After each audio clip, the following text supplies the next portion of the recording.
திமுக எப்படி கூட்டணி வைக்கலாம்? இது அறத்துக்கு எதிரானது. இது அறத்துக்கு ஏன் தப்பு? நான் என்ன தப்புன்னு கேட்கறேன். திமுக கூட்டணி வச்சா என்ன தப்பு? விஜய் சொல்ற மாதிரி தான் இருக்கு, ரகசிய கூட்டணி இருக்காங்க அப்படின்னு. விஜய் வரக்கூடாது சார். மக்கள் தீர்ப்பு விஜய் வரணும்னு தானே உங்களுக்கு இருக்கிறது. எல்லா அநியாயமும் டிவிக்கும் விஜய் பண்ணிட்டு இருக்காங்க. இப்ப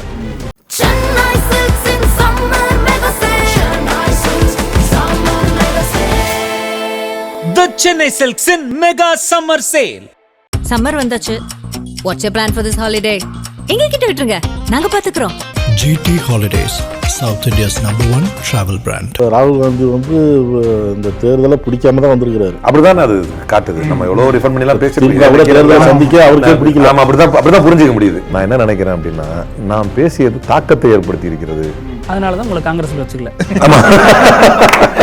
விஜய் கூட்டணி வைக்கிறப்ப நான் பாட்டுக்கு என்ன இவெல்லாம் கூட்டணியா எவன் இது மாதிரி பண்றான், நான் பாட்டு பிளாஸ்ட் பண்ணி விட்டேன். இன்னைக்கு விஜய் கட்சிக்கு போகணும்னு எந்த பார்ப்பன லாபி இதை கொண்டு போய் அதல பாதாள இந்த கட்சியை தள்ளிச்சோ, சுதந்திர இந்திய வரலாற்றில் காங்கிரஸ் கட்சி இவ்வளவு வேகமா ஒரு போஸ்ட்போல் அலையன்ஸ் பண்ணதில்லை. எந்த இடத்துல காங்கிரஸ் கட்சியில உள்ள முடிவு பண்ணாங்க நமக்கு விஜய் பக்கம் போயிடலாம் அப்படின்னு? தலைவர் செல்வ பெருந்துக்கு ரொம்ப உறுதியா இருந்தார். ப. சிதம்பரமும் அப்படிதான் இருந்தாரு அப்படின்னு சொல்றாங்க. இன்னைக்கு தலைமை எடுத்த முடிவுக்கு கட்டுப்பட்டு இருக்கிறார். தெரிந்து கொண்டே என்டிஏல இருந்து அபிஷியலா எக்ஸிட் ஆகாத ஒரு ஃபிராக்ஷன் கிட்ட போய் ஒரு கட்சியை உடைச்சி, அதுவும் ஒரு கிராண்ட் ஓல்டு பார்ட்டி, அந்த கட்சியை உடைச்சி ஒரு முன்னாள் சிஎம் தனியாகவும் முன்னாள் அமைச்சர்களை தனியாகவும் உடைச்சி இவர் எடுத்து வந்திருக்கிறாரு. கண்ணுக்கு நேரம் நீங்க சொன்னீங்க கம்யூனல் போர்ஸோட சேர மாட்டாருன்னு எழுதி கொடுத்தாருன்னு. எங்க நிக்குது அது? சத்தியமூர்த்தி பவன்ல இருந்துகிட்டு எனக்கு இந்த விஷயம் தெரியலன்னு சொல்றதெல்லாம் நம்ப முடியுமாங்கிறது எனக்கு சந்தேகமா இருக்கு. ஆக்சுவலா என்ன நடந்துச்சுன்னா, இது வேணா சொல்றேன் ஓப்பனா, குதிரை மேல ஏறிதான் ஓடும். அப்படிதானே ஓடுற குதிரை ஏறிக்கும். தமிழ்நாடு குதிரையா இருக்காது. தமிழ்நாடு காங்கிரஸ் அப்படி ஆகி போச்சு. நக்கீர நேயர்களுக்கு வணக்கம். சூடா ஸ்ட்ராங்கா இந்த நிகழ்ச்சியில் நூலிடையில் அமைச்சர் பதவியை தவறிவிட்ட ஒருத்தரை தான் சந்திக்க இருக்கிறோம். அலீம் அல் புகாரி அவர்கள். வணக்கம் சார்.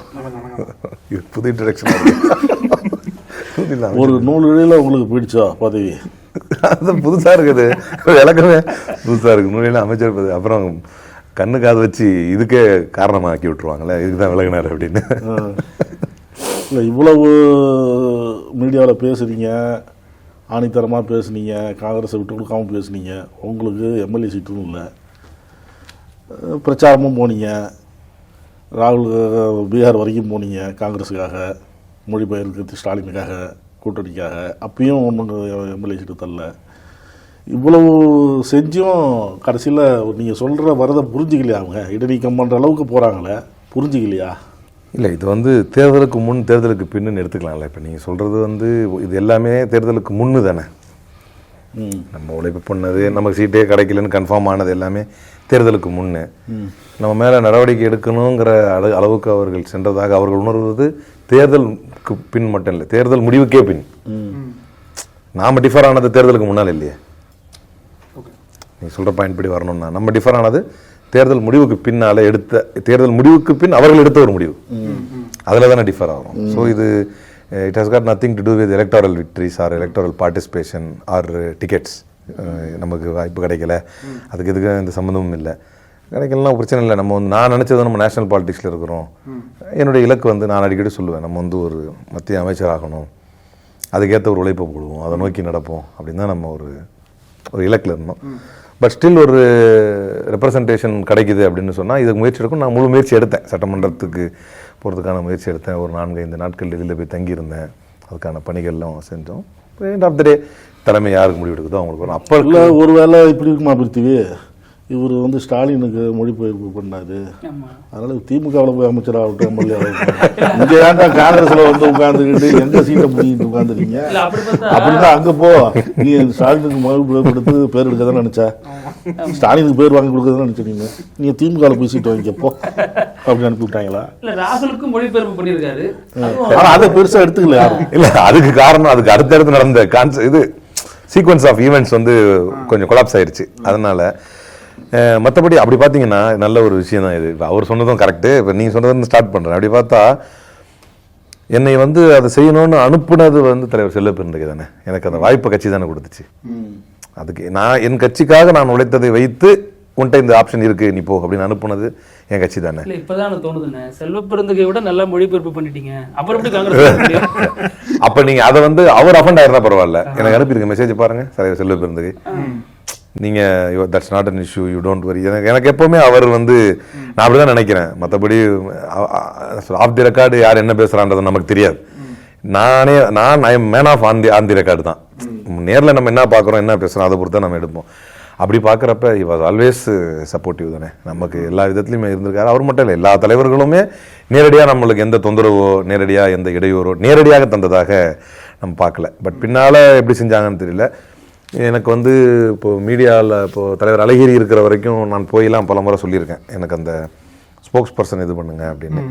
இவர் வந்து அதுக்கு முன்னாலே நான் போக ஆரம்பிச்சிட்டானா. அது ஒரு தனி ஸ்டோரி இருக்குது. இப்போ கூட நிறைய பேர் எழுதுறாங்க மீடியா வெளிச்சத்திற்கு வந்து எடுத்துக்கொண்டார் காங்கிரஸில் வந்து அப்படின்னு. அதை பார்க்கும்போது சிரிப்பாக இருக்கும் எனக்கு. ஏன்னா மேடை பேச்சுகளில் போகிறோம் வரோம், அதில் நல்லா சில அறிமுகங்கள் இருக்குது. கலைஞர் டிவியில் யூசுஃப்னு ஒருத்தர் இருக்கார். அவர் ஏதோ டெக்னீஷியனாக ஒர்க் பண்ணுறாருன்னு நினைக்கிறேன். நான் இது வரைக்கும் நேரில் பார்த்ததில்லை அவரை. அவர் வந்து எனக்கு ஃபோன் பண்ணி, அந்த நம்பர் தான் சேவ் பண்ணியிருக்கேன், இப்போ வரைக்கும் நேரில் பார்த்ததில்லை. அவர் எனக்கு ஃபோன் பண்ணி இந்த மாதிரி நீங்கள் வந்து இது மாதிரி டிபேட்ஸுக்கு வரலாம் இல்லையா. அப்போ நான் சொன்னேன் அது ஆர்கானிக்காக வரணும் வாய்ப்பு, நாம் போய் யார்கிட்டையாவது தாங்கன்னெலாம் நம்ம கேட்கக்கூடாது டிபேட்ஸ். இல்லை நீங்கள் அதுக்கு பேசாமல் கலைஞர் டிவி சிந்தனை களம் வரலாமே அப்படின்னு. அங்கே நம்முடைய ரொம்ப வேண்டப்பட்ட பிரதர் இருக்கார், அவர்கிட்ட ஒரு நம்பரை கொடுத்தார், விக்னேஷ் அப்படின்னு. அவர் எனக்கு ஃபோன் பண்ணி கூப்பிட்டு நான் ஃபஸ்ட்டு அங்கே போய் ஒரு 2 or 3 4 டைம்ஸ் அந்த நிகழ்வில் கலந்துட்ட பிறகு எனக்கு சன் டிவிலேருந்து ஃபோன் வந்தது. Party has got nothing to do with that. யாரும் என்கிட்ட நீங்கள் ஸ்போக்ஸ் பர்சன் லெட்டர் வச்சுருக்கீங்களா அதெல்லாம் கேட்கல. நான் அஃபிஷியலாக ஸ்போக்ஸ் பர்சன் இல்லை, நான் அஃபிஷியல் ஸ்போக்ஸ் பர்சன் கிடையாது. அதான் உண்மை. நான் அப்புறம் இதில் தலைவர் செல்வ பெருந்தகையை பாராட்டுற விஷயம் என்னன்னா அவர் என்னை தடுக்கலை. அவர் நிறைய பேரை தடுக்கல. இல்லை நீங்கள் கெட்டதாக போகிறீங்க, பெசிமிஸ்டிக்காக சொல்கிறீங்க. தடுக்கல, நான் ஆப்டிமிஸ்டிக்காக சொல்கிறேன்.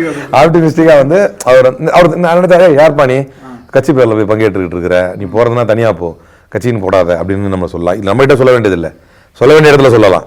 அவர் நினச்சா கூப்பிடாதீங்க, பார்ட்டி சம்மந்தமாக கூடாது. இப்போ நேற்று டைம்ஸ் நோவில் கூப்பிட்டுருந்தாங்க, I have seen your resignation அப்படின்னாங்க அந்த அம்மா, கூப்பிட்ட அம்மா. ரெசிக்னேஷன் பார்த்துட்ட பிறகு கேரளா சிஎம்ல டிலே ஆகிறத பற்றி டிபேட் பண்ணுவாங்கன்னு கூப்பிடுறீங்க, ரெசிக்னேஷன் பார்த்துட்டு கூப்பிடுறீங்க அப்படின்னு. அப்போ நேற்று வந்தோடனே அவர் அந்த ரொம்ப விசமத்தனமான டிபேட் தான் அது. ஏன்னா அது ஆல்ரெடி டைம்ஸ் நோவில் அப்படி தான் பண்ணுவாங்க. தசின் புனேவாலா, அப்புறம் ஷெஹசாத் புனேவாலா, இவங்க எல்லாரும் சேர்ந்து உட்காந்துக்கிட்டு அதில் ஃபுல்லாக 3-4 பேர் வந்து சங்கி கேங்கு. நான் போகும்போது அவங்க ஆரம்பித்தது எப்படி ஆரம்பித்தாங்கன்னா, சனாதன தர்மத்தை தொடர்ந்து எதிர்க்கிறார் உதயநிதிங்கிறதுக்காக காங்கிரஸ் கூட்டணிலேருந்து வெளியேறிச்சாமே, அவனுங்க பேரலல் யூனிவர்ஸ், அவனுங்க உலகமே தனி, அவனுங்க வந்து உங்களை வந்து காங்கிரஸ் கூட்டணிலேருந்து வெளியேறிச்சாமே, நீங்கள் வந்து கட்சி விட்டு வெளியே போனீங்க அப்படின்னு கேட்டேன். நீங்கள் கேட்குற கேள்வியும் தப்பு, என்ன ஏன் இதில் வெளியே போகிறீங்கன்னு இதில் கொண்டு வந்து இந்த கான்டாக்ட் நுழைக்கிறதும் தப்பு அப்படின்னு நான் சொன்னேன். அந்த மாதிரி இவங்க நினைக்கிறது இப்போ நம்ம காங்கிரஸ் இல்லைன்னாலும் நம்மளை கூப்பிட்டு அவங்க நான் டிக்ளேர் பண்ணுறேன் கட்சியில் ரெசிக்னேஷனை பார்த்துட்டு தான் கூப்பிடுறாங்கிறாங்க. அந்த மாதிரி விவாத களங்களுக்கு போனது என்பது தலைவர்களுக்கு தெரியும். It was purely under my own capacity. அப்படி தான் நான் போனேன். ஏன்னா கடைசி வரைக்கும் நம்மளுக்கு அதில் செல்வ பெருந்தகை தலைவருக்கு எவ்வளோ பங்கு இருக்கோ அதே அளவு பங்கு ஆனந்த் சீனிவாசன் சார் இருக்கு. பொருளாதார நிபுணராக இருக்காரு, நம்மளுக்கு ஸ்போக்ஸ் பர்சன் ஹெட்டாக இருக்கார் அவர். ஆனால் நீ சொன்ன மாதிரி அவர்கிட்ட போய் அவர் நல்லா நம்மளுக்கு ஹோப் கொடுத்து எனக்கு ஃபோன் பண்ணி கான்ஃபரன்ஸில் பேசினார். இதாயத்துல்லா சாப்பிட்டு வந்து ஃபோன் அப்போ அவர் ஃபஸ்ட்டு பொறுப்புக்கு வந்தப்போ வந்துட்டு பேசி இந்த மாதிரி பேசிகிட்டு இருக்கிறீங்க, நான் உங்களை வந்து நீங்கள் போங்க, எல்லாமே ஓரல் தான், போங்க அப்படின்னாரு. ஒரு நாள் உன்னை பார்க்கணும் வாடான்னார். அப்போ போனோடனே இந்த மாதிரி நீனா விடுதலை புலி ஆதரவாளராமே அப்படின்னாரு. சார் அப்படின்னு, டேய் என் தலைவனை கொண்டவன்டாவன் அப்படின்னு டென்ஷன் ஆனார். சார் இந்த வாயை திறந்தேன், நீ இருந்திருக்கலாம் இனிமே இருக்காதுன்னாரு. பேசி கட்சியில இருக்கக்கூடாது, ஆதரவாளரா நீ இருந்திருக்கலாம் இனிமே இருக்காதுன்னாரு. அப்ப நான் சொன்னேன் சார் யோசிச்சுட்டு, சரி நம்மளை பேச விடல, சரி அவரே கன்க்ளூட் பண்ணிட்டாரு. சரி சார் நினைச்சேன், சரி உட்கார் ஏதோ சொல்ல வந்தியன்னாரு. இல்லை சார் நான் அண்ணங்கிட்ட இருந்தேன், வேல்முருகன் அண்ணங்கிட்ட, எனக்கு டிஃபரன்ஸ் ஆஃப் ஒப்பீனியனே அதில் தான் எனக்கு செட் ஆகாது சார். அது வந்து அந்த காத்தாங்குடி இஷ்யூலாம் அவங்க தான் பண்ணாங்கன்ற நம்புறவன் நான். அதனால் வந்து நான் இயற்கையிலே நான் அகேன்ஸ்ட் ஆனவன் சார். அப்படியா என்கிட்ட அவன் சொல்கிறானுங்க இந்த மாதிரி இருக்குது, நீங்கள் எப்படி ஒரு ஸ்போக்ஸ் பர்சன் போடுவீங்க, ஐடியாலஜிக்கலி காங்கிரஸுடைய தலைவர்களை கொன்ன ஒரு இதை வந்து ஆதரிக்கிறவர் அவர் அப்படிங்கிற மாதிரி என்கிட்ட சொல்லியிருக்காங்க. இதெல்லாம் நம்ம கட்சிக்காரனா செய்கிறாங்க, அதெல்லாம் சிறப்பாக செஞ்சுருவாங்கண்ணா. கோஷ்டிகா பஞ்சம் இதுல கூத்து என்னன்னா எந்த கோஷ்டியும் கிடையாது. அது ஒரு நான் என்னன்னா மாநிலத்தை நான் டிக்ளேர் பண்ணுவேன், மாநில தலைவர் யாரோ அவர் கட்டுப்பட்டு இருப்பேன். அப்படி நாளைக்கு யார் வந்தாலும் அது ஒரு இடத்துல இப்படி கூட சொன்னேன் நான், உங்க இதில் தான் பிருத்திவியிட்ட தான் சொன்ன மாதிரி ஞாபகம் இருக்கு, ஒரு கழுதை வந்தாலும் அது கட்டுப்பட்டு போவேன் அப்படின்னு. அது ஏன்னா நாளைக்கு நான் தான் அப்படிதான் எதிர்பார்ப்பேன். என்கிட்ட விருப்பம் இல்லாம யாராவது வந்து இருக்கணும் அப்படின்னு இருக்கிறது தானே நல்லது அப்படின்னு நான் வந்து மாநில தலைவருக்கு கட்டுப்பட்டாலும் என்னை அழைத்து வந்தவர் வந்து தலைவர் செல்லகுமார். அவர் தான் எனக்கு கட்சிக்குள்ள ரொம்ப ஆர்வமா நீங்க வாங்க நல்லா இருக்கும் அப்படின்னு சொல்லி கூப்பிட்டு வந்தாரு. அவர் மைனாரிட்டி ஸ்டேட் கோஆர்டினேட்டர் போடுறதுக்கு ரெக்கமெண்ட் பண்ணார் இம்ரான் பிரதாப் கிட்ட. அதை தவிர மற்றபடி கட்சி சும்மா போடுறாங்க கட்சியில் அப்படின்னா, நான் வந்து மைனாரிட்டி கோஆர்டினேட்டராக என்னை போட்ட உடனே என்னுடைய சொந்த செலவில் பில்கிஸ் பானு கற்பழிப்பு குற்றவாளிகள் கைது விடுதலை செய்யப்பட்ட உடனே நான் வந்து சொந்த செலவில் ஒரு பெரிய ஆர்ப்பாட்டத்தை செங்குன்றத்தில் வச்சேன். ஹசீனா சையதெல்லாம் அழைச்சி, ஏன்னா விமன் அவங்க இருக்காங்க அப்படின்னு அவங்களெல்லாம் கூப்பிட்டு நல்லா கொஞ்சம் ஓரளவு நல்லா என்னை சக்திக்கு உட்பட்டு நல்லா பெருசாக பண்ண மாதிரி பெட்ரோல் டீசல் விலை உயர்வை கண்டித்து வந்து ஒரு பெரிய போராட்டத்தை வந்து ஆர்டிஐ சார்பாக, கனகராஜ் இருக்கார் ஆர்டிஐ தலைவர், அது சார்பாக ஒரு போராட்டத்தை வந்து பண்ணோம். சொந்த செலவு எதுவுமே. அதுதான் இங்கே இது கட்சியை கொண்டு பொருளாதார ரீதியாகவோ அதிகார ரீதியாகவோ இன்ஃப்ளூயன்ஸுனோ யாருமே யார்ட்டையும் எதுவுமே நம்ம பண்ணது கிடையாது. அதே மாதிரி கட்சி நம்மளை ப்ரொமோட் பண்ணி பூஸ்ட் பண்ணி விட்டுச்சுன்னா கட்சிக்கு மேலே மரியாதை இருக்குது, தலைவர் ராகுல் காந்தி மேலே மரியாதை இருக்குது. ஆனால் யாரும் அந்த காலத்துக்கு சொல்ல முடியாது நான் செஞ்சேன், உனக்கு கொடுத்தேன், வச்சேன் அப்படின்னு. இதை வந்து ஒரு பாயிண்ட் ஆஃப் டைம்ல நம்ம சொன்னா it maybe portrayed as arrogance. Okay, இதான் இப்படி இதான் ஆணவமா பேசுறாரு. ஆனா இப்படி சில நேரங்கள் கருத்துக்கள் சில பேர் தெரிவிக்கும் போது அதை பேச வேண்டிய ஒரு சூழ்நிலை வருது. பாரத் ஜோடோ யாத்திரா தலைவர் ராகுல் காந்தி ஸ்டார்ட் பண்றப்ப கன்னியாகுமரியில் இம்ரான் பிரதாப் கரி நேஷனல் சேர்மன் மைனாரிட்டி, அவர் ராஜ்யசபா எம்பி அவர் இருக்கார், மைனாரிட்டி டிபார்ட்மெண்ட் நேஷனல் சேர்மன், அவரை வர வச்சு அவர் வந்திருக்கார். ஏன்னா ஸ்டார்ட் பண்றாங்கல்ல, எல்லா லீடர்ஸும் வந்திருந்தாங்க. அன்னைக்கு 130 பேர் திருநெல்வேலியிலேருந்தே ஏற்பாடு பண்ணி 130 பெண்களும் ஆண்களும் இஸ்லாமியர்கள் வந்து கட்சியில் சேர்ற நிகழ்ச்சி வச்சு செய்தியாக கூட வந்தது. அது என்ன பண்ண சொல்லிக்கிறாங்க, என்ன பண்ணாரு பார்ட்டிக்கு அப்படிங்கிற மாதிரி. அது கொஞ்சம் சில நேரங்கள் அது மட்டும் தான் நான் என் பாலிசி, அது நம்ம அது நட்பா இருந்தாலும் எதாக இருந்தாலும் நம்ம இருந்தோம் வெளியே வந்துட்டோம்னா அது அவங்கள பத்தி நம்ம டிஸ்கஸ் பண்ண வேண்டிய அவசியம் இல்லைன்னு நினைப்பேன். தப்பா? ஏன்னா காங்கிரஸ் கட்சிக்குள்ள ஜனநாயகம் அப்படின்ற வார்த்தைக்கு காங்கிரஸ் கட்சிக்குள்ள என்ன அர்த்தம்? இல்ல அது பிராடர் டாபிக். இது ஜனநாயகம்னா எல்லாம் இருக்குது. நீங்க தெரிவிச்ச கருத்து ஜனநாயக கருத்து தான். நீங்க ஒரு கருத்து தெரிவிக்கிறீங்க, என்ன எதிர்ப்பாக இருக்கேன்னு சொல்லி இடைநீக்கம் அந்த மாதிரிலாம் வருது. கூட்டணிக்கு முன்னாடி இந்த கூட்டணியாக வேணாம் அப்படின்னு சொல்லி ஒரு குரூப்பு பேசுது, அவங்கள வச்சிருக்கு. எது ஜனநாயகம்? இது இன்னும் கொஞ்சம் கூடுதல் கிளாரிஃபிகேஷனோட நானே இந்த கொஸ்டினை கொஞ்சம் அலங்கரிச்சுட்டு அப்படியே ஒரு பதில் சொல்கிறேன். சில பேர் என்ன சொல்கிறாங்கன்னா, முடிவு எடுப்பதற்கு முன்னால் அப்படி ஆயிருக்கும், இவர் முடிவான பிறகு ஒரு கூட்டணி மாதிரி முடிவாகி அவங்க போயிட்டாங்க, அதுக்கப்புறம் விமர்சனம் பண்ணாரு அப்படின்னு. சிலர் என்ன பண்ணாங்கன்னா, விசில் ஊதியாச்சின்லாம் வந்து கமெண்ட் போட்டாங்க. அதெல்லாம் கூட்டணி முடிவான பிறகு தான், அதாவது ப்ரீபோல் அலையன்ஸ் முடிவான பிறகு தான், முடிவானதுக்கு அப்புறமும் கூட பேசதான் செஞ்சாங்க. நான் இதை வந்து ஒரு கிரெடிட்டாக தான் எடுத்துக்கிறேன். நான் என்ன நினைக்கிறேன் அப்படின்னா, நான் பேசியது தாக்கத்தை ஏற்படுத்தி இருக்கிறது.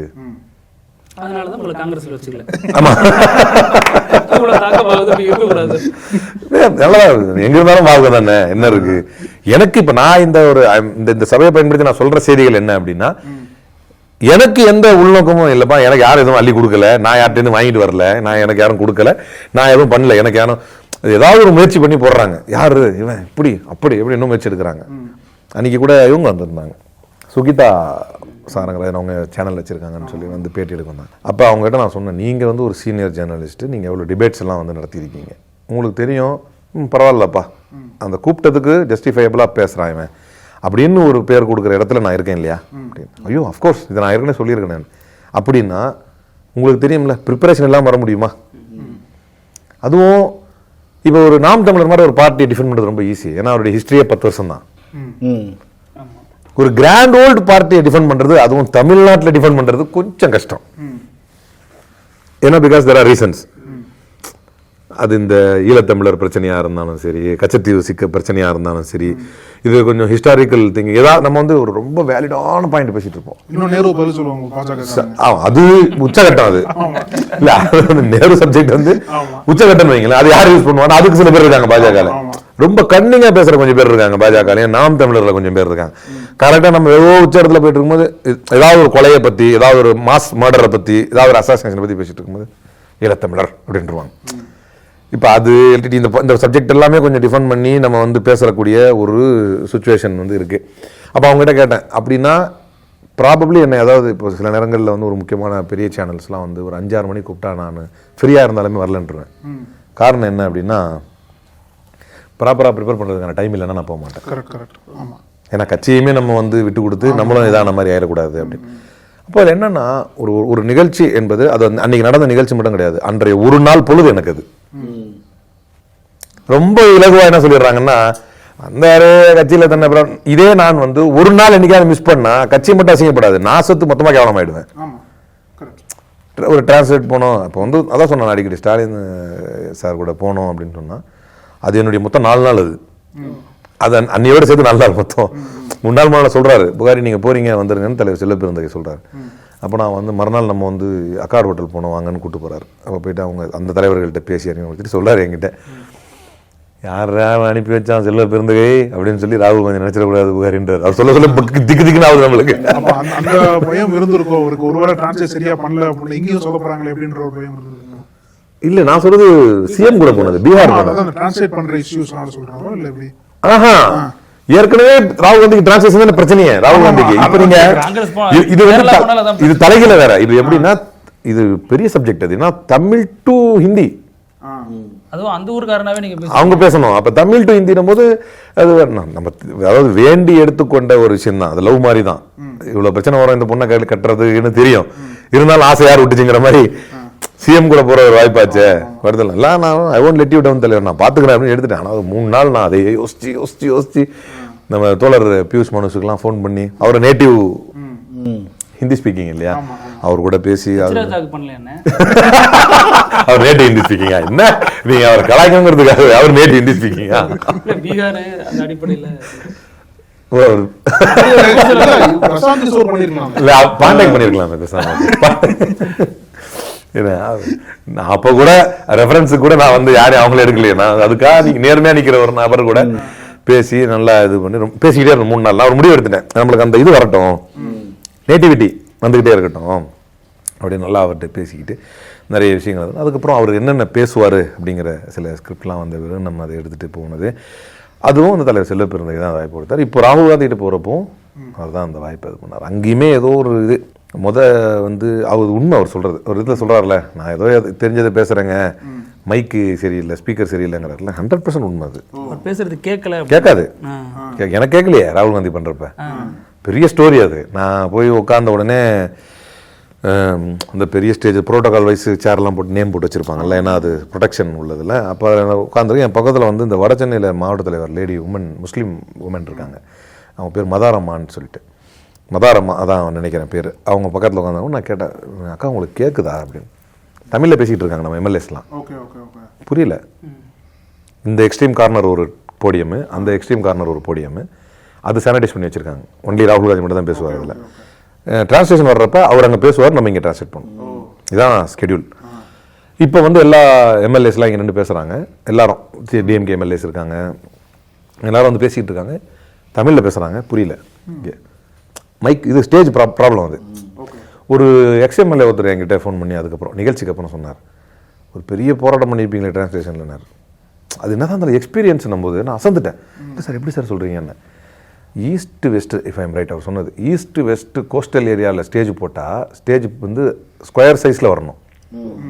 இது இந்த சைஸில் நீளமாக இருக்கு இல்லையா, இது ஒன்று. ரெண்டாவது அந்த மைக் ஏதோ ஒரு சிஸ்டம் சொன்னாங்க, அந்த மைக் சிஸ்டம் வந்து மாற்றணும். அது வந்து எல்லா மைக்குமே அந்த பக்கம் திரும்பி இருந்தது. ஈஸ்ட் வெஸ்ட்டில் ஸ்டேஜ் கோஸ்டல் சைடில் போட்டால் சவுத் டு நார்த்தில் வந்து காற்று வீசும், அதில் வந்து அந்த ரேம்ப் வேறு இப்படி வச்சுருக்குறாங்க. அப்போ என்ன பண்ணோம்னா சவுத்துலேருந்து காற்று வேகமாக அந்த ரேம்பில் அடித்து அந்த வார்த்தையை அள்ளிட்டு போயிடும் அப்படின்னாரு. டெக்னிக்கலாக அவர் சூப்பராக சொன்னார். ஒரு எக்ஸ்எம்எல்ஏ அப்படின்னு சொன்னார், நான் அந்த தொகுதியை மறக்கிறேன். எக்ஸ்எம்எல்ஏ ஒரு வெட்டரன் லீடர் போல இருக்கும், ரொம்ப அருமையாக சொன்னார். இதை மட்டுமே அவர் சொல்லாமல் ராகுல் காந்திக்கு கேரளாவில் ஒருத்தர் கண்ணாடி மாட்டிக்கிட்டு டிரான்ஸ்லேட் பண்ணும்போது கொஞ்சம் ஜனருவார் பார்த்தீங்களா, கொரியன் எக்ஸாக்ட்லி அந்த பேர் டக்குன்னு ஞாபகம் வரல எனக்கு. அவர் வந்து இந்த திட்டன் வடாவா ஏதோ அந்த டிஸ்ட்ரிக்ட் சபரிமலை இருக்குல்ல, அந்த டிஸ்ட்ரிக்ட் பத்தனம்திட்டா, எஸ் அந்த டிஸ்ட்ரிக்டை சொல்லி சொன்னார். பத்தனம்திட்டாவில் வந்து மோடி வந்தார், அமித்ஷா வந்தார், இவர் பியூஷ் கோயல் வந்தார், நிர்மலா சீதாராமன் வந்தாங்க, ப்ரெஷர் ஆகி போச்சு, அந்த தொகுதியில் நம்ம ஜெயிக்கணும், ராகுல் காந்தியை கூப்பிட்டு வரணும் அப்படின்னு சொல்லி ராகுல் காந்தியை கூப்பிட்டு வந்தாங்க. அவர் வந்து சபாநாயகர்லாம் இருந்திருக்காரு, இதெல்லாம் லோக்சபா இது இருந்திருக்காருன்னு எனக்கு தெரியல. எனக்கு பொறுத்தவரைக்கும் அவர் ட்ரோல் மீடியால தான் அவர் நான் பார்த்துருக்கேன். அறிமுகமே தான். அவர் அவ்வளோ பெரிய இன்டெலெக்சுவல் ஃபெல்லோ அவர்.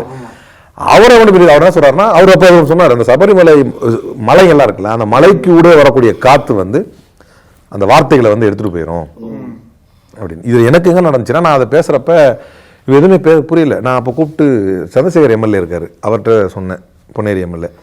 அவர் என்ன பண்ணுறதுன்னு யோசிச்சுக்கிட்டு இருந்தார். அப்புறம் இன்சார்ஜ் ஒருத்தர் இருக்கார், கர்நாடகாக்காரர். அவர்கிட்ட சொன்னேன். அவரும் கவனம் கொடுத்த மாதிரி தெரியல. சார் சசிகாந்த் செந்தில் சார்கிட்ட சொன்னேன். அவர் தான், ஏன்னா அவருமே அதெல்லாம் செஞ்சு அந்த ஃபீல்டில் உள்ளவருங்கனால உடனே நம்ம என்னென்னு பார்ப்போம் அப்படின்னு சொல்லிட்டு ஒரு கார்ட்லெஸ் மைக் அவர் தான் ஏற்பாடு பண்ணி கொடுத்து, கையில் வச்சுக்கங்காலையும் நம்ம இது பண்ணிக்கலாம். டக்குன்னு டிகே சிவகுமார் சார் வந்தோடனே வந்து பண்ணுங்கன்னார். சாம்பிள் பார்த்துடலாம் அப்படின்னு. டிகே சிவகுமார் சார் இங்கே, நான் இங்கே. அவர் கையை தட்டார்னா நெஞ்சில படம். அவ்வளோ பக்கத்தில் நிற்கிறேன். ஒன்றுமே புரியல. பேசுறாரு. எனக்கு கலக்கம் ஆரம்பிச்சிருச்சு. இவருக்கு மேட்ரு கிடையாது. இப்ப அடுத்தது அவர் வருவாரு. ஸ்டாலின் இல்ல, நான் பொன்னைய கதை சொல்லிட்டு இருக்கேன். அது சிறப்பா முடிஞ்சிட்டு, அது ஸ்டேஜ்ல நல்லா அமைஞ்சிருச்சு. அது எனக்கு பிரச்சனையே இல்லை. கிளீனா கேட்டதுனாலதான் சில நேரங்கள் முன்ன பின்ன அங்கிருந்து வரும்போது ஆனது கூட நான் கொஞ்சம் கரெக்டா செட் பண்ணி சில கிளரிக்கல் எரர்ஸ் கூட நம்ம கரெக்டாக கொண்டு போவோம். ஏன்னா பொதுவாக நாங்கள் எப்படி நினைப்போம்னா, ஸ்டாலின் ஒரு பேப்பரில் ப்ரிப்பேர் பண்ணிட்டு வந்துடுவார்.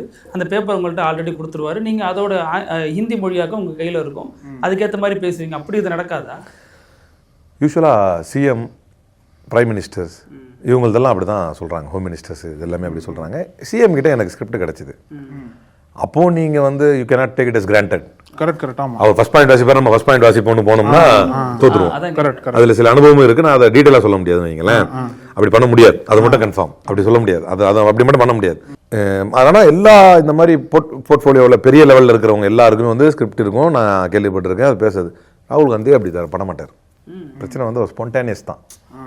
வெறும் ஒன்னே ஒன்று சொன்னாங்க, நம்முடைய திட்டங்களை அவர் பேச வாய்ப்பு இருக்கு, நம்ம அறிவிச்சிருக்கிறோம்ல, அந்த போஸ்ட் கார்டு சைஸ்ல பண்ணணும்னு கார்த்திக் சிதம்பரம் சார் சொன்னார்ல, அதை எடுத்து வச்சுக்கங்கன்னாரு தலைவர் செல்வபிரந்தை. அதை மட்டும் டேப்ல இப்படி வச்சிருந்தேன். இந்த ஆர்வ கோளாறுங்க பின்னால் வந்து டேப் பண்ணிட்டாங்க. திண்டாடிட்டேன். அவர் வந்து டிகே சிவகுமார் பேசுறப்ப 10 வார்த்தையில 3 வார்த்தை புரியுது. நம்ம பொழப்பே நான் வந்து கிராஜுவேட் ஆகி வந்த உடனே ஆக்சுவலாக டிரான்ஸ்லேட்டர் தான். எங்களை மாதிரியே இருந்திருக்காரு. பல டூல் அப்படிதான் இருப்போம். டிரான்ஸ்லேஷன் தான் கூகுளில் ஒர்க் பண்ணியிருக்கேன். Arabic translation, English translation, Tamil translation எல்லாமே இருந்ததுனால கொஞ்சம் ஓரளவு அந்த நிலைமையை சமாளிக்க தெரியும் நம்மளுக்கு. அதே நேரத்தில் அந்த ஒரு சமாளிஃபிகேஷனை வச்சு இந்த 3 வார்த்தை இதுதான் அப்படின்னு உள்வாங்கிட்டு மிச்சம் 7 வார்த்தையை மேட்ச் பண்ணி 10 வார்த்தையாக அடிச்சிடுறோம். அது கரெக்டாக போயிடுச்சு. இப்போ எனக்கு பயமே எடுத்து இவர் வருவார். அப்போ மைண்டில் நான் ஒரு டிட்டர்மினேஷன் வச்சுக்கிட்டேன். புரியலன்னா என்னன்னு கேட்டுருவோம். கேட்டீங்க நீங்க. அதனாலதான் ஒரு 2-3 வாட்டி வரைக்கும் அவர்கிட்ட நான் வந்து நிறுத்தி கேட்டுட்டேன். ஊர்ல சொட்டு நீர் பாசனத்தை சிறுநீர் பாசனம் சொன்ன வரலாறு மைக்ரோ இரிகேஷன் இல்ல. அதுதான் ட்ரூ. நான் ஒரு விஷயம் உறுதியா இருந்தேன். இப்போ இன்னைக்கு இந்த டிசிஷன் கூட நீங்க பாத்தீங்கன்னா டிவிக்கு அகைன்ஸ்ட் பண்ணி பேசணும். உளமாற மனதார நமக்கு எது சரின்னு பட்டுதோ அதை பேசுறோம். கடவுள் அறிய கக்கிட்டார் வன்மத்துக்கு. இது மனித கடவுள் அறியா அவங்க அப்படிதான் பண்ணி சத்திய பிரமாணம் பண்ணாங்க. அப்படியே உலமாரி நமக்கு என்ன பட்டுதோ அதுதான் நம்ம பேசுகிறோம். இப்போ நான் திடீர்னு அகைன் மாற்றி பேசணும்னு வைங்களேன், கூட்டணி வச்சுட்டாங்கன்னு. ஃபஸ்ட்டு பிரச்சனை என்ன தெரியுமா? எனக்கு பேச வராது. நான் மேடைகளில் பேசுகிறேன். இப்போ நான் இதுக்கு போயிருந்தேன், ஃப்ரான்ஸ் ஒரு நிகழ்ச்சியில் வந்து டீ கொடுத்துட்டு இருந்தேன். ஆனால் டீ வேணுமாண்ணே? அது இல்லையா, அது மறைமுகமாக சொல்கிறீங்களோ? டீ கொடுத்தாங்க. அப்போ வந்து நீ பேசிகிட்டே இருக்கீங்க. நாங்கள் சார் அவ்வளோ திறமை பத்தாது எனக்கு, நீங்கள் சலசல பண்ணீங்கன்னா எனக்கு பேச வராதுன்னு. எனக்கு நம்மளுக்கு எப்படின்னா ஒரு உளப்பூர்வமாக ஒரு செய்தி சொல்கிறோம், நீங்கள் அதை உளப்பூர்வமாக ரிசீவ் பண்ணுறீங்கன்னா. சில நேரங்களில் யூடியூப் பேட்டி எடுக்கிறவங்களும் சரி, ஒரு சில நேரங்களில் டிபேட்ஸ்லேயும் சரி, ஆங்கர்ஸ் யாராவது அப்படின்ட்டாங்கன்னா நம்ம தான் ஏதோ மொக்கையாக சொல்லிட்டு இருக்கிறோம் போல இருக்கு அப்படின்னு ஆயிரும் நம்மளுக்கு. அந்த மாதிரி அந்த டச் இருக்கணும்.